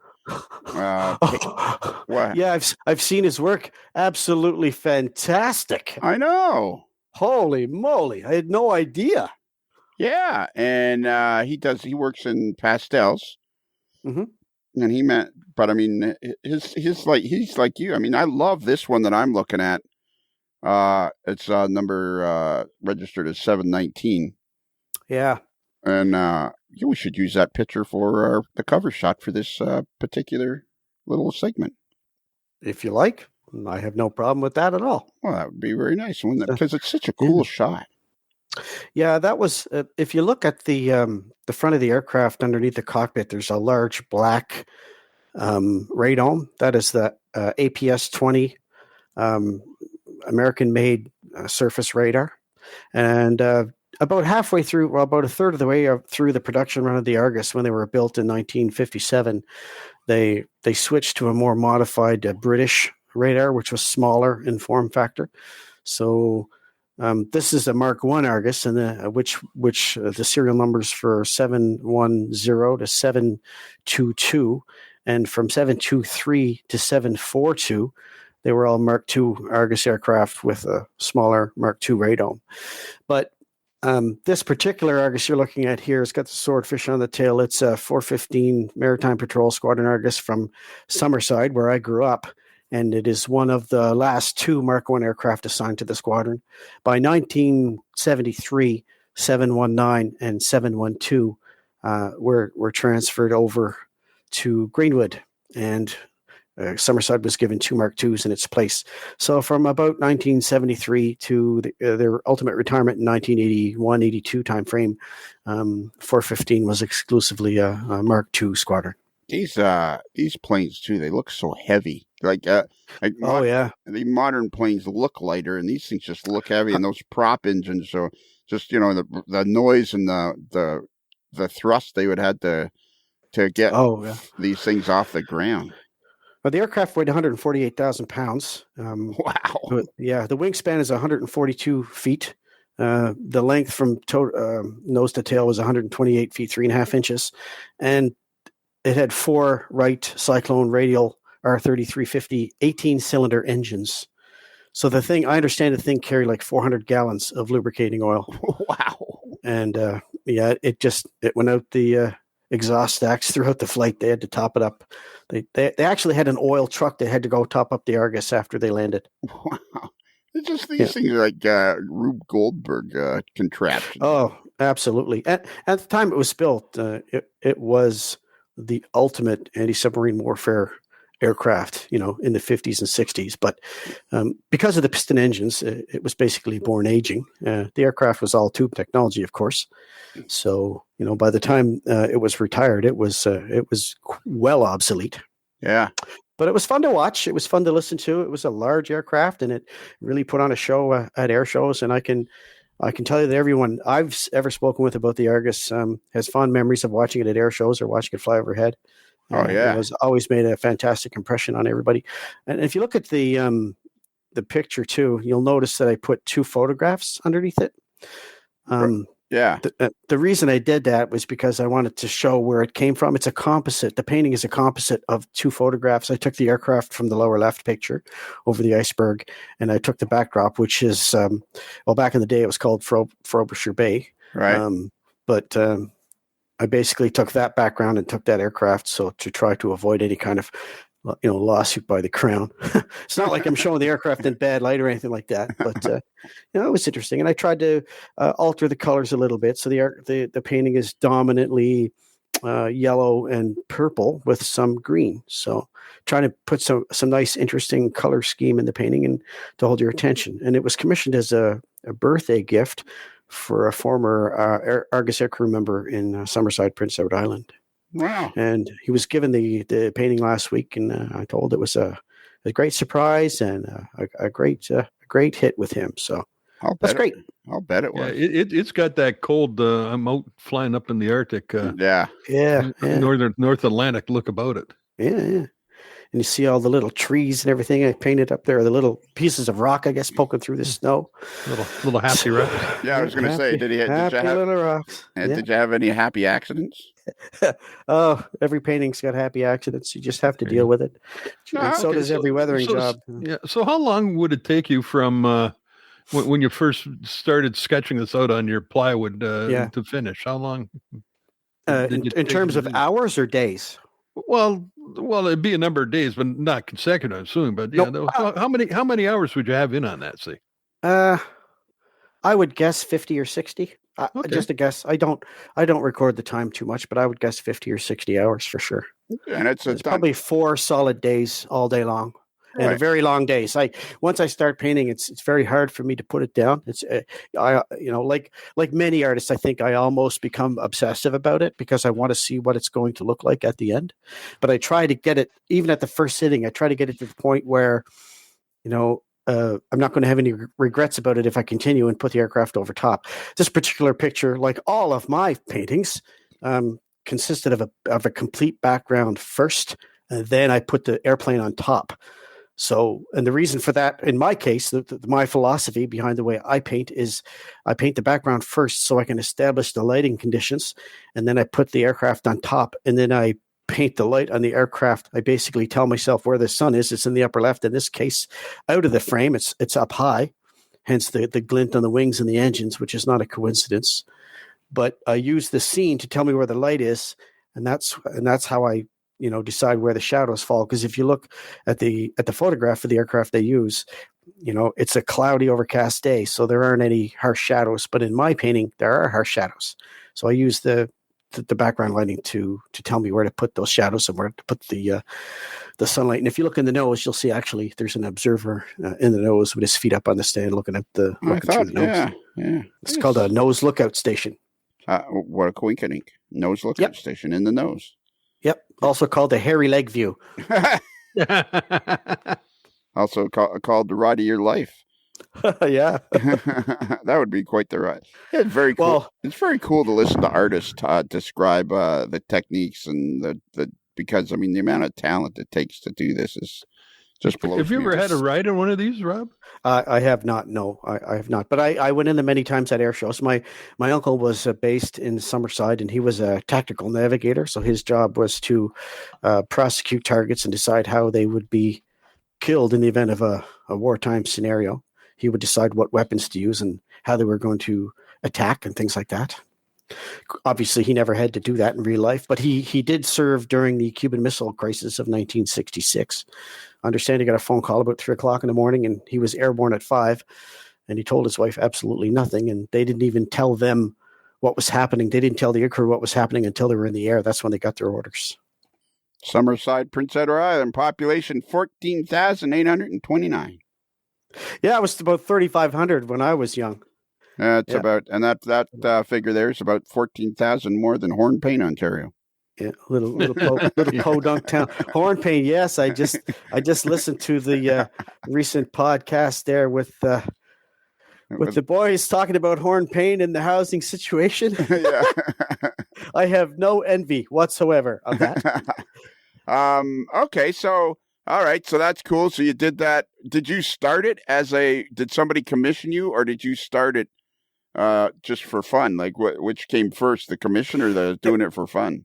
This one was a bit of a commission because the customer said, it's my father-in-law's birthday and I want to do something special for him. So Cool. I said, okay. But the other ones I basically painted for myself and put them on the wall and then posted some pictures. And somebody would say, oh, geez, I'd like to buy that. So I guess I have to replace it. And then when I replaced it, somebody bought the next one. So I learned my lesson. I stopped painting.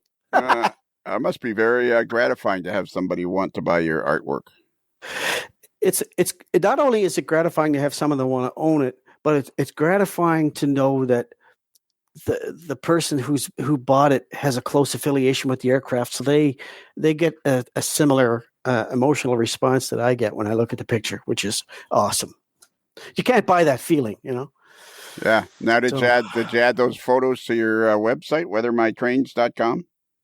No, the only painting I have on the website is a painting of a John Hamilton Gray ferry, just to sort of draw a line in the sand and just to say, yes, my story is real. It's not fiction. I really do know how to paint pictures. My problem is my website is limited. I have a finite number of different pages I can use. Right. So I've already hit my limit of 50 pages and I've had to back down. So at one time I had weathering samples of every railroad I've ever weathered, but I've had to cut back some of the smaller ones. So, we still have the big guns, CN, CP, BNSF, UP, Norfolk Southern, CS6, the class ones, and we have the short lines, Page and things like that, and construction equipment and large scale models as well. So the O and the G scale, whatnot. Yeah, you've redone your website, eh? Oh, yeah. I'm not sure if that was done the last time we had our. No, it hasn't. It's last time. Hey, this isn't a cheesy show, We do some. We do some. What do we do? Investigative. Notes. Research. That's what we do. We do some research. I didn't, and I'm happy with the website. It's a templated website from GoDaddy. It's got some limitations on it because it's a templated website. I'm a guy that likes to have a lot of control because I can teach myself how to do this stuff. I taught myself how to use Adobe Photoshop. I taught myself how to use Adobe Lightroom, and I've taught myself how to use this software. I wish I had a little bit more flexibility. I'd like to be able to select, text and change the font or change the bold. But if you do that on the website, it's templated. So if you change that, it changes it everywhere in the website. So I just don't go there. I can change the color scheme. So right now it's blue, black, and white, which I like. So if you look at the news page, I basically will have the whoops, I can see that still reserved before Monday around 4-9s. Well, that ship has sailed, so that has to go. I put my order in yesterday. Check the website now and then, does it? I should check my website now and again. I feel, yeah. Well, that's what you get for updating it at 4 or 5 o'clock in the morning. Well, it doesn't say which Monday. That's right. True. It just says reserve. And now who's that? How do you? Okay, that's a Scale Trains locomotive. Yeah, that one is a Scale Trains -9. And remind everybody. So if they buy the locomotive off you, then you'll weather it for them before you send it out. Yes. And if someone buys a locomotive or a freight car from my stock, or they reserve one from me, the weathering is automatically 20% off. So It's a little bit of an incentive, and they save money because they don't have to drop ship it to me. They don't have to, right. They don't have to send it to me. So, I guess it just makes sense. I don't know how effective that little deal has become, but people in the past have told me that was a factor in their purchase because, they say, well, I was going to get you to weather it anyway. Might as well order it from you. Yeah. And some people have done business with me for years and then said, wait a minute, you mean, can't I just buy this from you? Yep. It's on the website. So wow. Some people are starting to do that. And last week I weathered a large 1/25th scale vintage International Harvester bulldozer. And my customer for that, who's in Alaska, purchased it on eBay and then he had it drop shipped. So he bought it from eBay. And then when it came time to give a shipping address, he gave him my address and my name and phone number. So it came directly to me. So he's never seen it before. He's never seen it clean. And the first time he sees pictures of it, it's weathered. And the first time he'll see it in the flesh, so to speak, it'll be weathered. Right now he's on a training course in Texas, but he's on his way back to Alaska here shortly. Now is he a model railroad? What scale is No, 1/25th. 1/25th. Okay, so Yeah, that's a big chunk of die cast. Oh yeah, that you picked that up with two hands. Yeah, I don't know what these things cost, but I know that some of the models I've weathered for people in that scale are upwards of $800-900 US. Very expensive. I try not to think about that when I'm destroying it with paint. But I mean, in this case, it's acrylic over top, right? So, you know, I'm looking at that picture of the track mounted backhoe. That's a sweet one too. Yeah, it's interesting stuff. I like it because it gives me pause. It gives me a little break from the trains because you know, I appreciate weathering people's trains, but after you do 40 or 50 or 60 -9s or 20 or 30 ET44s or ES44s, you want a little something for different. You know, I like pizza, but I don't want to eat it every meal. So it's a nice opportunity for me to expand. You know, I've got a different revenue stream with the construction equipment, and it gives me a chance to do a little bit of professional development because I have to solve some all new problems. If you look at the tracks, you'll see actual mud there on top of the rollers and whatnot. So, you know, a little bit of thinking there. How do I make the rust look a little different? How do I make the blade look scraped up and things like that? So make the engine look oily. I enjoy it. Yeah. Okay. Now here's another question for you. Looking at all the pictures, what kind of a setup do you have for taking your pictures? They are absolutely spectacular photographs of the models that you've done. Oh, thanks. It's nothing fancy. I have two 250 watt second Bowens strobe lights, and I have a Nikon D750 camera. And I use 18% neutral density gray backdrop that I remember Lionel isn't crazy about, but there's reasons I use it. No, I'm not. I'm still not crazy about it. Yeah. So it's basically a large paper roll, a 54-inch wide paper roll, and it just hangs right down. And then I have a table, and I just roll it on top of the table, and I tape it on the outside so it doesn't move, and I just put the model there, so you can't see any kind of, you know, crease or bend in the paper behind the model. Yeah. The focus is just on the model. And I have the two lights basically at 45 degrees to the model, above the model, shining down at 45 on the model. So that's classical sort of product photography. And a lot of people have said, why don't you build a diorama? Why don't you put it on tracks? Why don't you do this, do that? And I tell them the same thing every time. I say, this isn't about my ability to make a diorama. This is about my weathering as a service. And I feel that if I make a diorama and I put the trains on a diorama, I mean, that might look good, but I don't want to exert any undue influence on someone that might be considering buying a model just because it looks good on a diorama. I want them to buy it on its own merit. You know, I want them to look at the weathering and say the weathering is credible. That's okay. And the neutral gray basically, you know, it makes the CN red orange, it makes it pop, and it's a neutral color. So, you know, if you're looking at an overhead view at a locomotive sitting in a rail yard, grays and tans would be the colors you'd see. So, you know, that's what I do. And it's about just trying to be totally upfront and honest with what you're getting. I'm not trying to oversell. On the featured new models thing, what do you know about Aurora Miniatures these days? Aurora Miniatures is we interviewed Ben Wong. Yep, Ben Wong. Yep. And I'm talking here. Just hang on a minute. Settle down. Calm down. You will have a turn. Yeah, we all get a turn here. Come on, everybody gets a turn. Rob, you know the drill. Oh yeah. So we interviewed Tony Cook and I, editor of Model Railroad News, editor. Now you see, you got me all worked up. We've talked about this before off camera.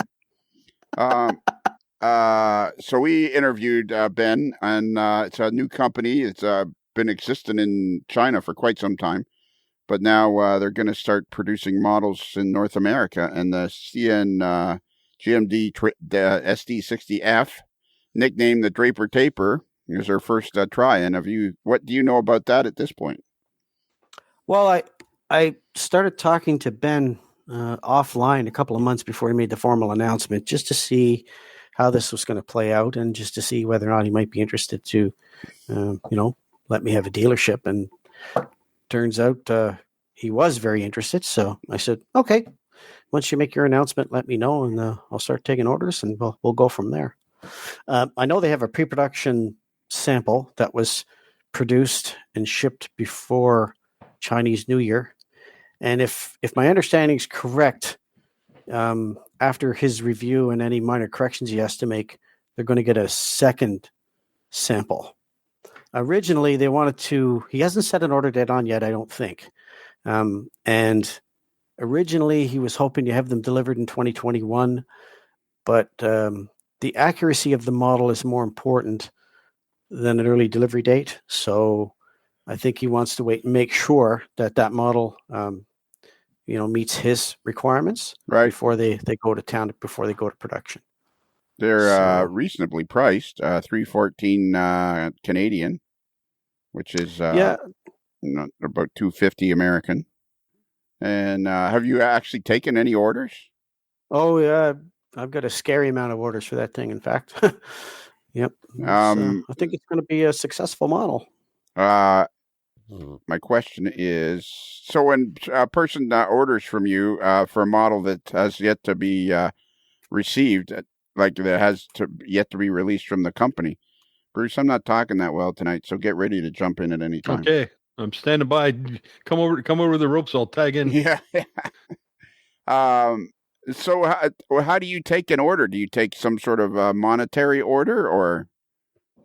No, that just generates too much logistical overhead for me. So I basically take people at their word. And most of the customers that have reserved this model are existing customers of mine. So I do feel that the financial risk to me is pretty low. Okay. But at the end of the day, the proof will be in the pudding. I like what I see on the initial, test shots of the model, but we'll see. Ben is a pretty particular modeler himself, and he's a CN fan. And my understanding, he is the driving force behind the decision to make the ST60F as their first North American model. So, yeah, hopefully everything is okay, and looking forward to it. I'm very optimistic about this, and there's talk of future models, but there's no decisions being made yet. And I basically warned him that you got to make sure you get this one right. If you want to make model number 2, make sure model number 1 is great. Absolutely. Because if you screw up model number 1, there won't be a model number 2. Yeah, that test shot looks like they're getting it right. Yeah, I agree. I think it looks really nice. It's going to be, and these guys, if you looked at any of the stuff they've done in China, like holy mackerel, so some of the stuff they're producing there, and this is going to have operating fans. I think I remember him saying. Yes. Yeah. So the jury's out on that, but yeah, we'll see how it goes. And now, have you had anybody order them outside of Canada? Yes. I've got them going all over the United States. Oh, do you? Yep. Eastern Seaboard, California, Texas, everywhere. Yep. Okay, cool. So you've sold a lot of them then? Yeah, it's quite a pile. I think at this moment people are a little bit guarded because it's a brand new company. Sure, and, yeah, absolutely.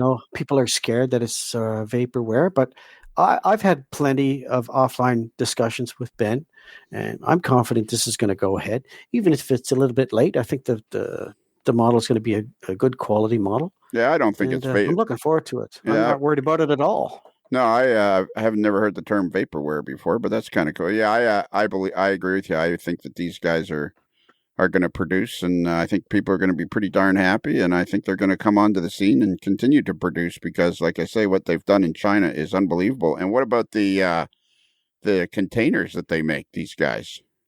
Mm-hmm. I haven't seen any, but the shots I've seen online look pretty good. I do have several of those on order as well. So, and they should looking forward to it. Any idea when the containers are going to show up? Because they've got operating doors and everything, and interiors and the whole 9 yards. Yeah, I really couldn't comment on that. Sorry. Okay, no, you can comment. Go ahead. Yeah, I just don't know. Go ahead. No, go ahead. I don't want to guess. But I think they're in production right now. In fact, yeah. Too much longer. You know what? I should track Ben down with Tony. Tony will grill him and make him follow-up interview. I think that's a great idea. Yeah. Mm-hmm. Well, maybe we should include you in the planning meetings of the podcast. I'm willing if you are. Yeah, that'll never happen. I know. I was thinking, what's this planning meeting? I'm having an interview tonight. I don't even know what we're going to talk about. I think I've had my 5 minutes of fame, haven't I? Yeah, we should have planning meetings, Bruce. Really? Yeah. Too much like work. Yeah, that's way too much work. No, It's a great thought. Or Yeah, let's this way. It's a thought. yeah. Yes, let's say it's a thought. Okay, so it's been a year since we talked to you on the air. What are your thoughts about the hobby and how it's growing, and from an economic standpoint and things like that? What have you seen in the last year? Has it gone nuts for you in the last year, or what? Just after our last interview, that's when the coronavirus really started to go crazy, and I've had more than one heart-to-heart chat with my wife to say, what if this, what if that? But I've come to the conclusion once again that there's no point trying to predict the future. It can't be done.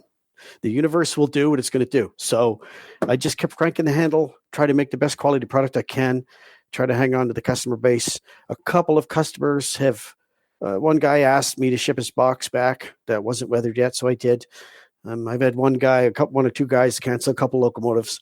But by and large, my business has been generally stable and I would say strong. I had a couple of months there around Christmas where things were getting a little lean, but we're right back on track again. And honestly, this happens every year around Christmas, so not totally unexpected. I've seen several news stories where they reported that a lot of people have, picked up new hobbies, or they've had time to get back and get reacquainted with their existing hobbies because, a lot of people have been stuck at home in quarantine. And I looked at Christina and I said, there's a quarantine? There's a pandemic? Yeah. So we work from home. So, Bruce, what was his answer? Do you know? No. In a roundabout way, in spite of my fears that this was going to kill me, it didn't. Oh, okay. And things are still going okay.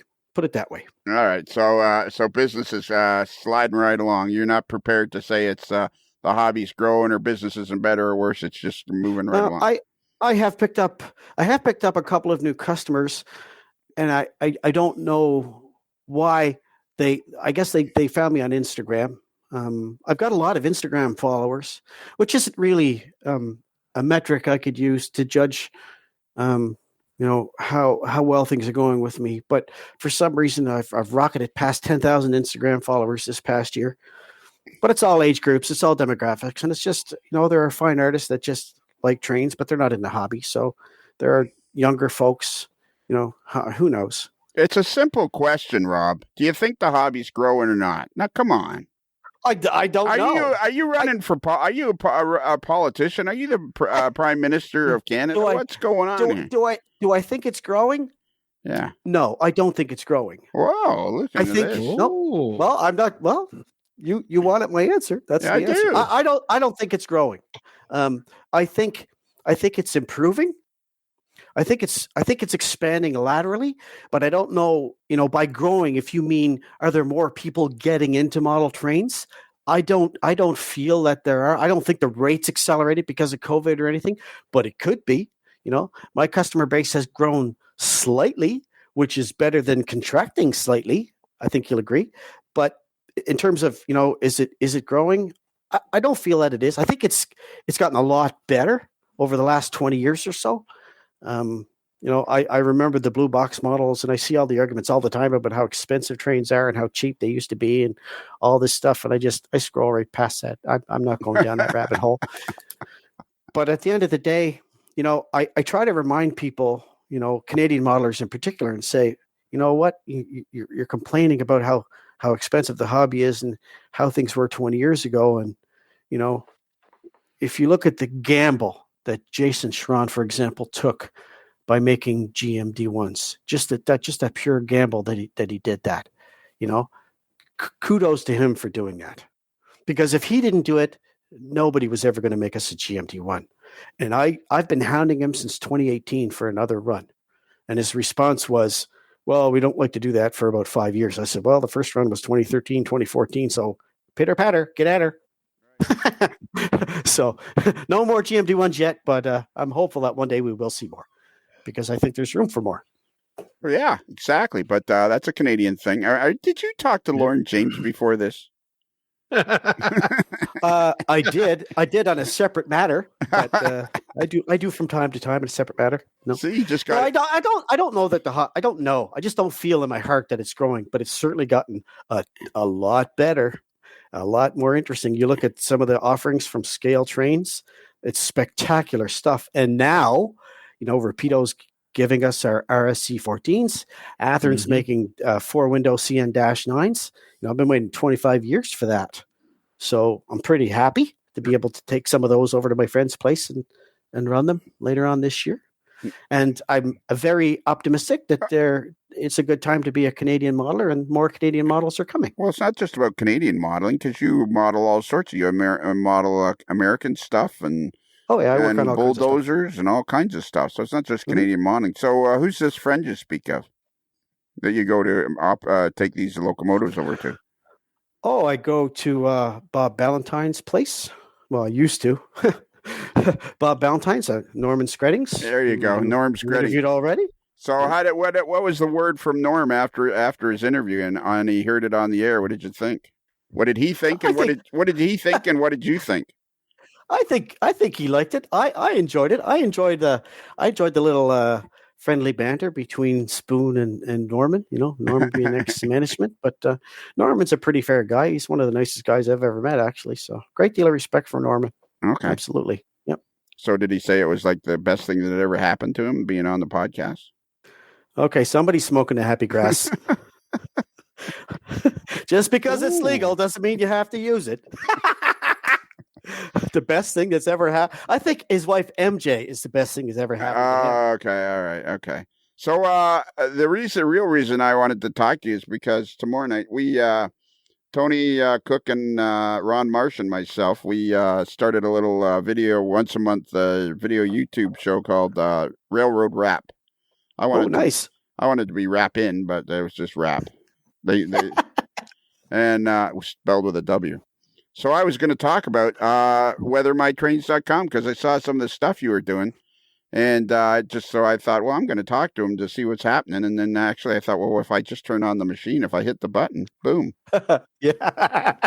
You got yourself your podcast. You got yourself your information. So what's the one thing you would like me to tell the world on our little YouTube show about weathermytrains.com?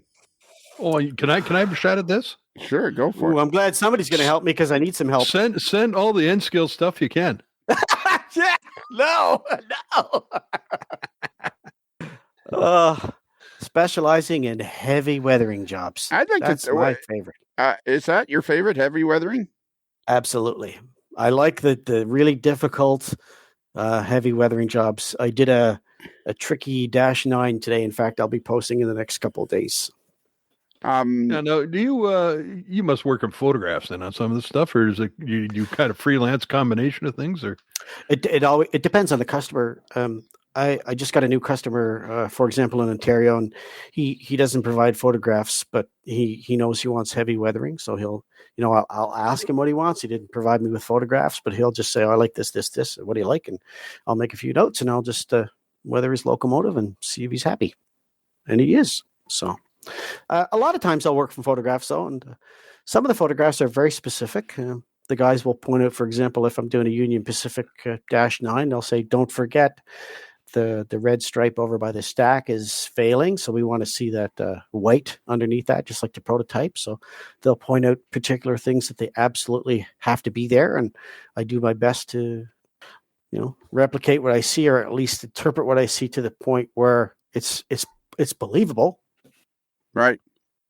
I see. I see your, you got rates on here for doing the containers, $50 to do a heavy weathering job on a container. What does that take you? Like 10 minutes on an HO scale container? Like seriously, what are we looking at? 10, 15 minutes here? Nope. You do like bang out like 4 of those an hour. You're making like $200 an hour. No, I don't do anything in 15 minutes. No, heavy weathering is heavy rusting, patching, fading, all that sort of thing, right?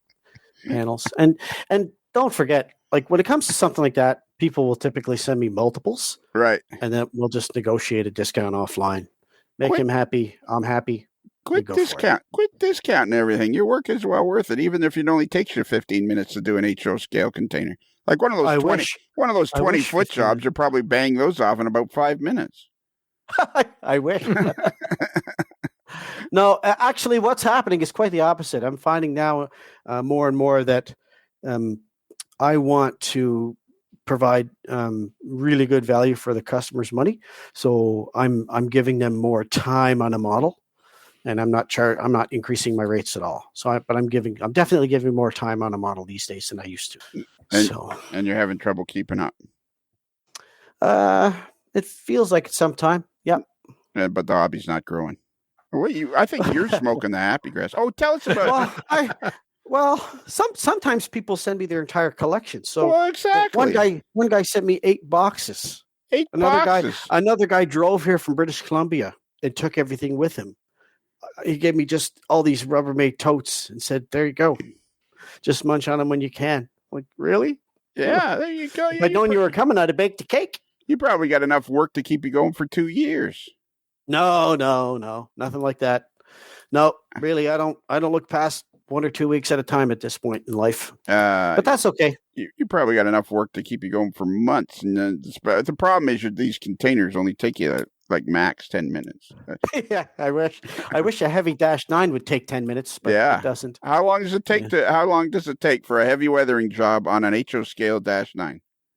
At least a full day. Okay. And typically it takes more than that because there's follow-up work. Like because I work in acrylic, I can only take a weathering job so far before I have to stop, because the paint will start to dry and it'll go into the plastic stage, but it won't be cured.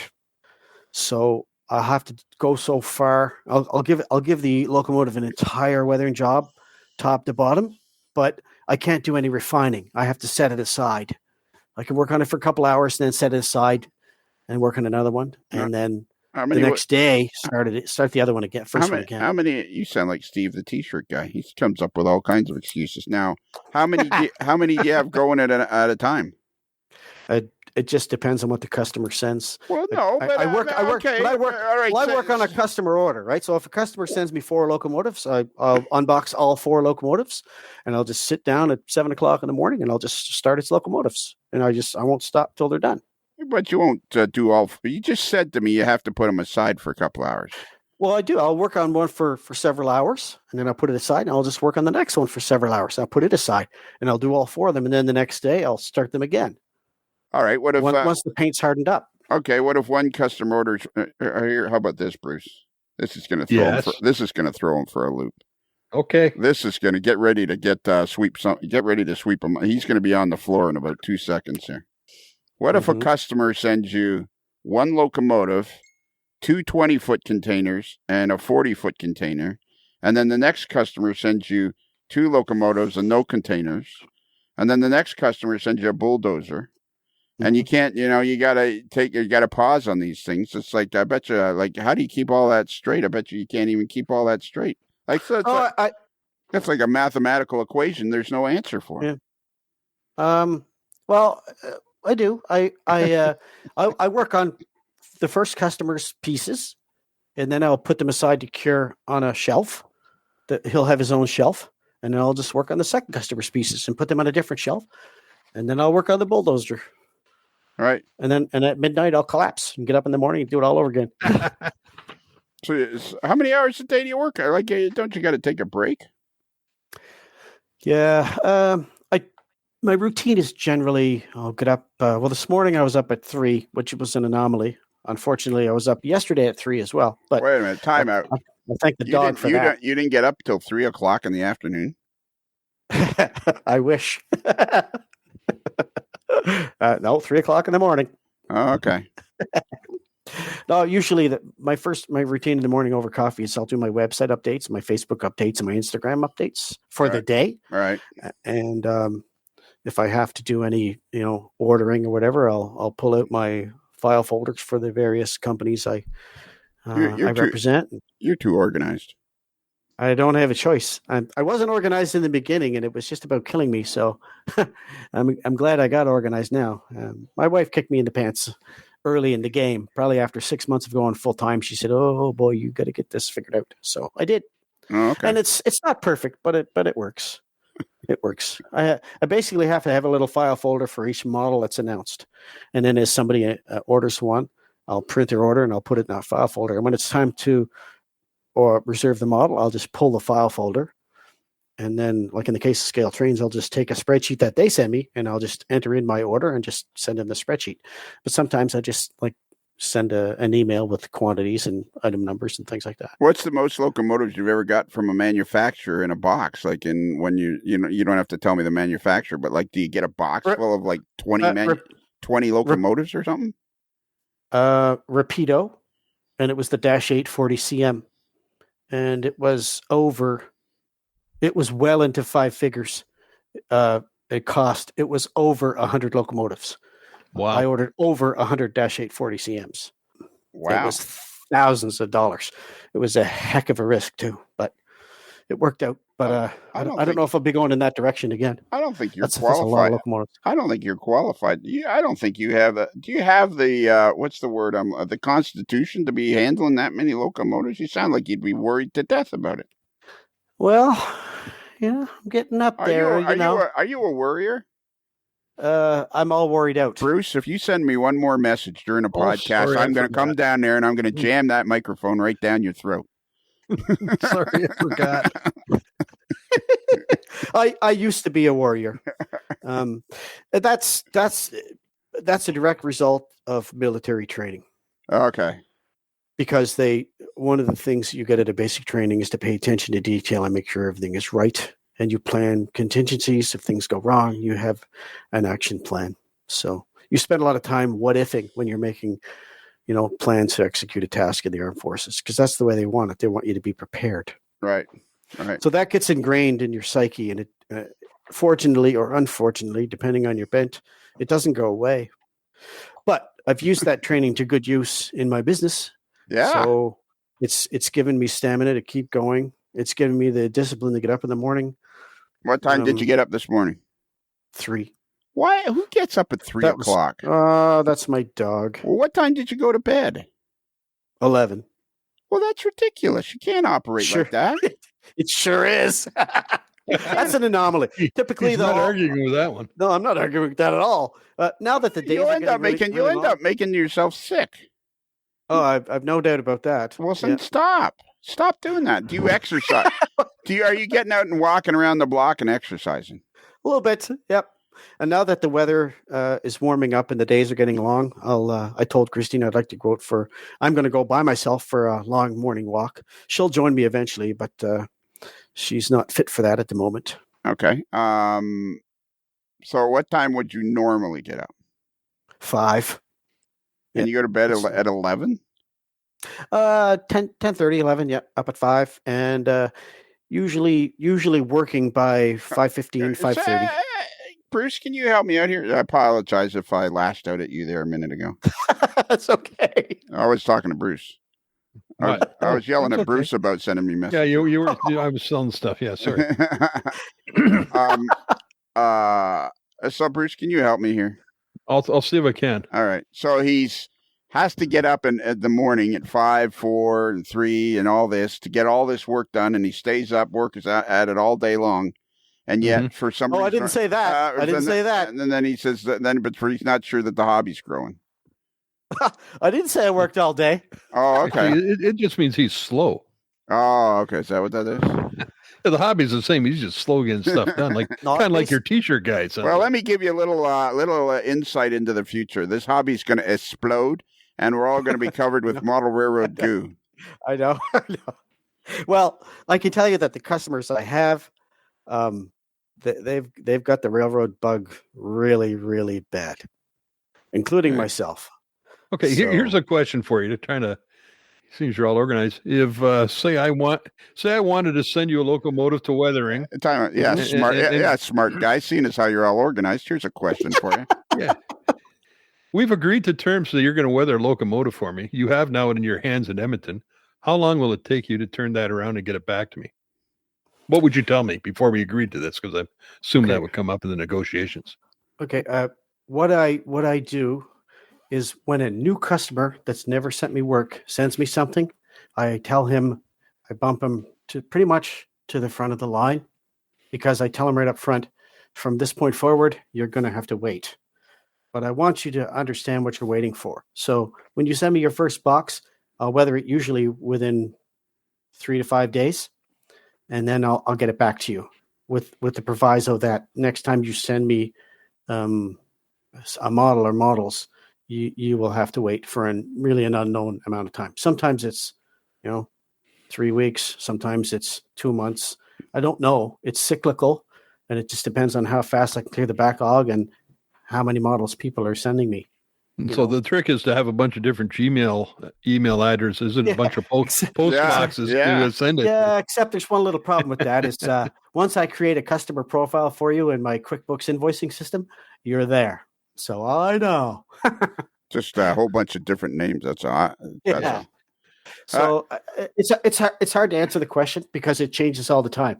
And the reason it changes is because people change their orders. For example, right?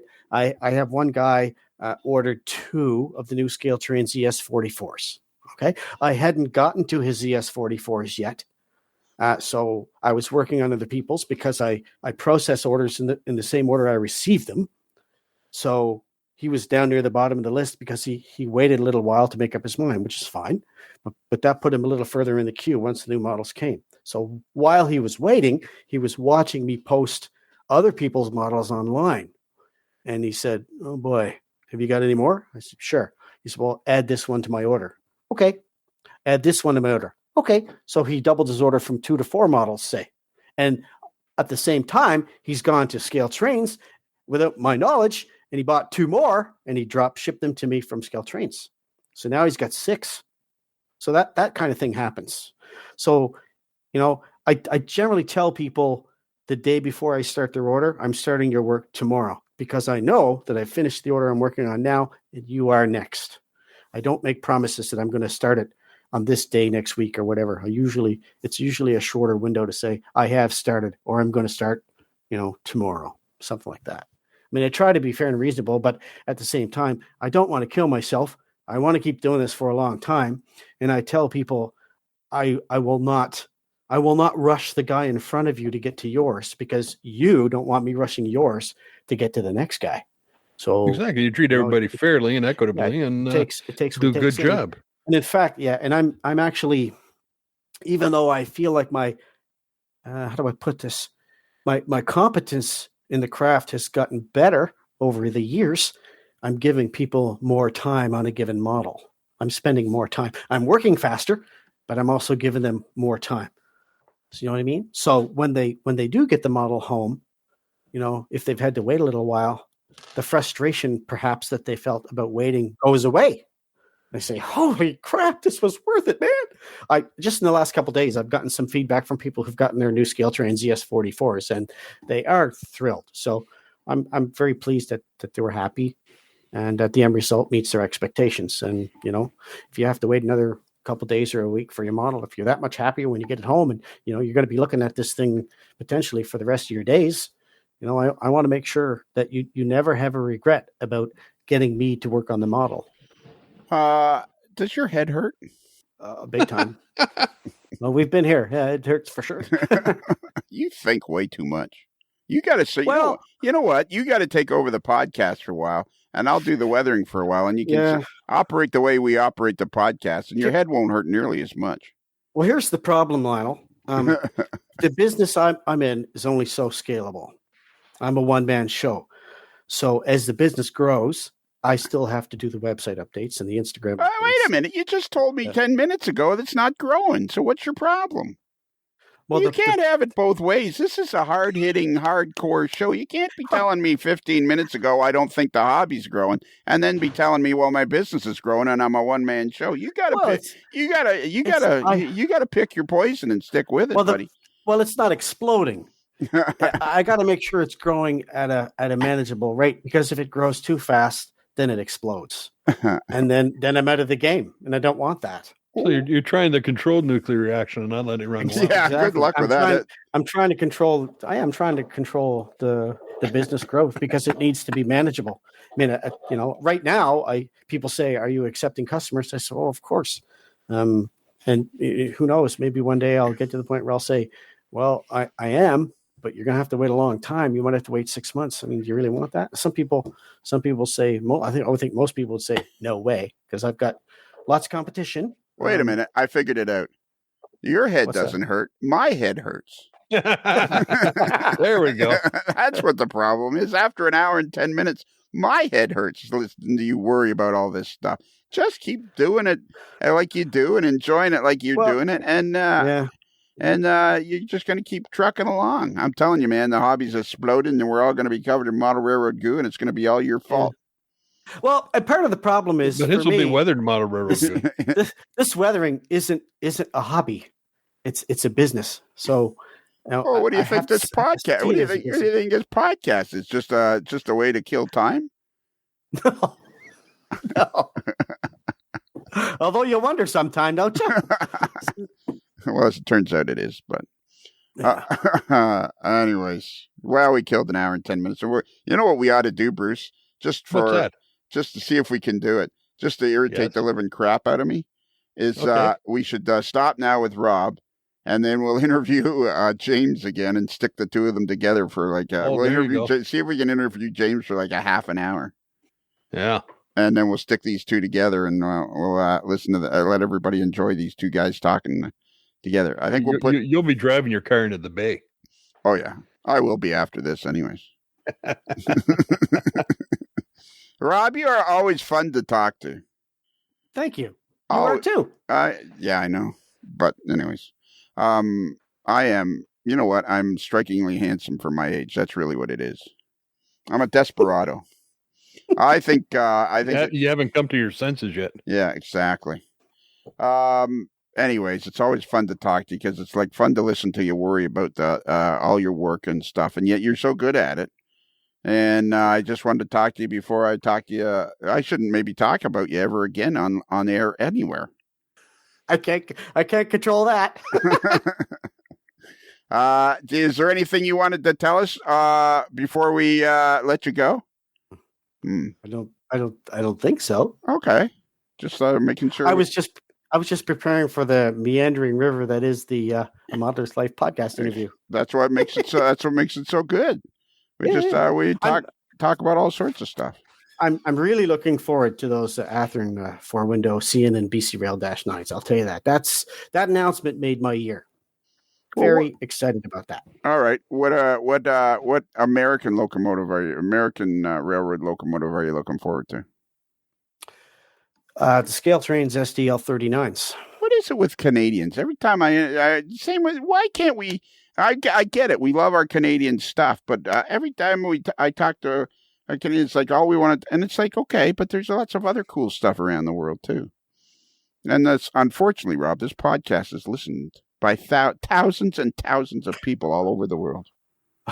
Well, I'm really excited about this box that's inbound from Queensland. It's in British Columbia right now. So I get a chance to weather some genuine Queensland Railway stuff. So I'm really excited about that because it's different and unique. You don't have time. You just don't have time for it. You're gonna have to start telling people, I'm sorry, no time.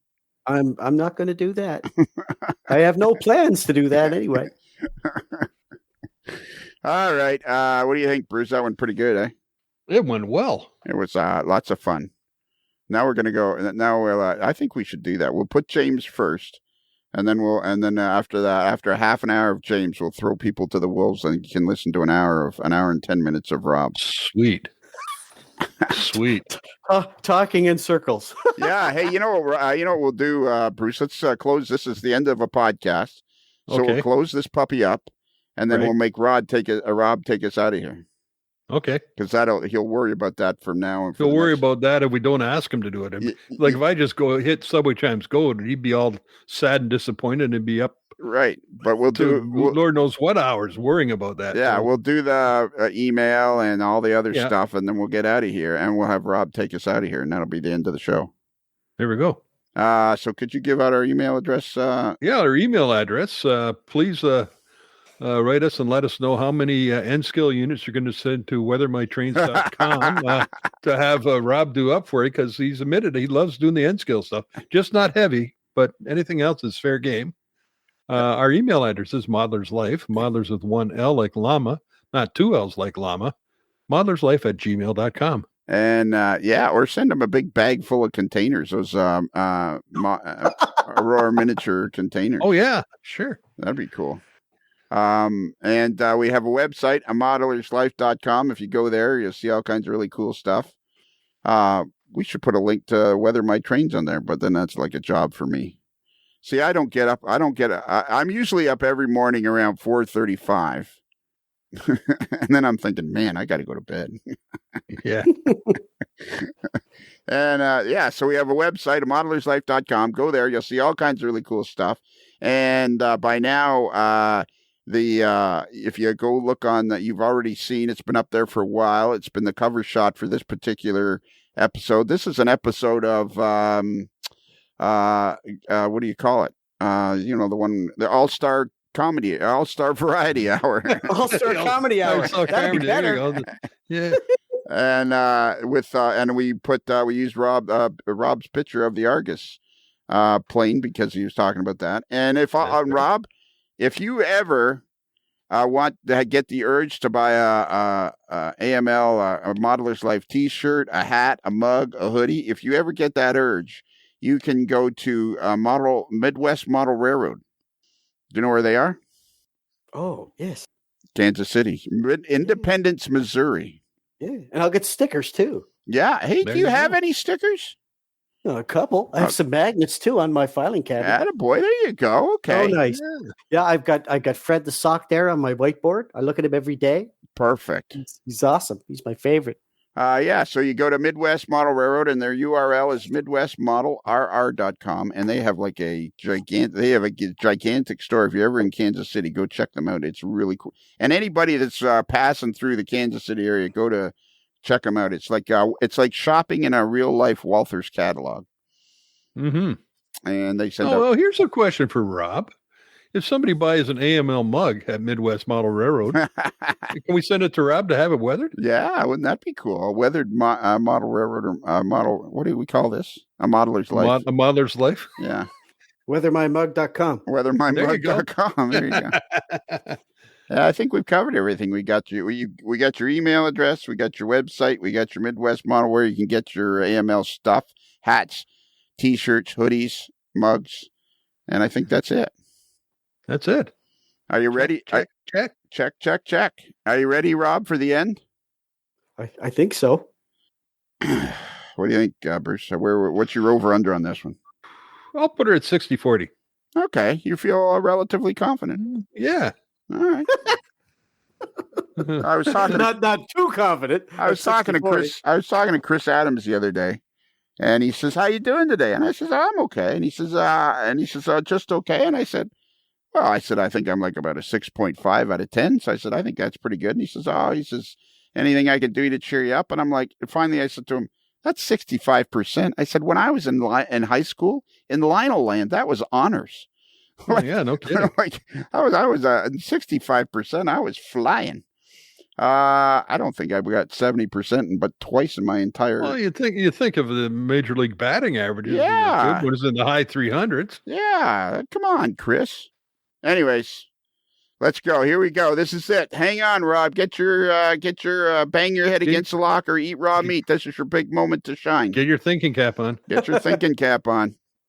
So remember. A Modeler's Life podcast is considered marginally adequate by 6 out of 10 N-scale modelers. Well, can you say it with a little more enthusiasm? By 6 out of 10 N-scale modelers. Wow. How's that? That was good. Did I do good? Let's do it again, and then you just do the enthusiasm part, the N-scale. Okay, just give us we'll do it again. We'll edit all that stuff we just did out. We'll edit that all out, and we'll do it again. You keep promising to edit stuff out, but you never do. We edit stuff out all the time. Oh, yeah. It may not be what you want, but yeah. Anyway, when he gets this, it'll be like on for 3 minutes. Okay. So remember, a Modeler's Life podcast is considered marginally adequate by 6 out of 10 N-scale model railroaders. Wow.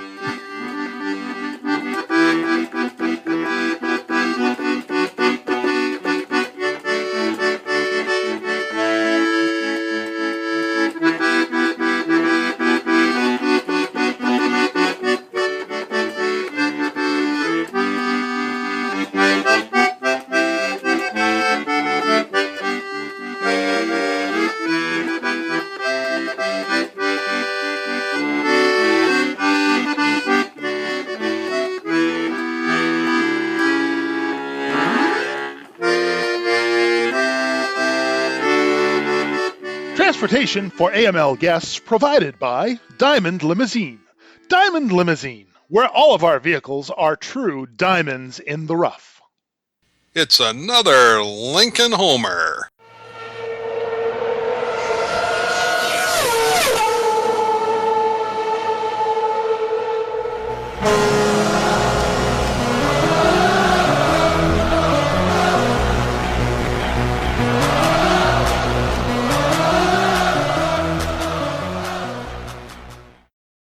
Now that was good.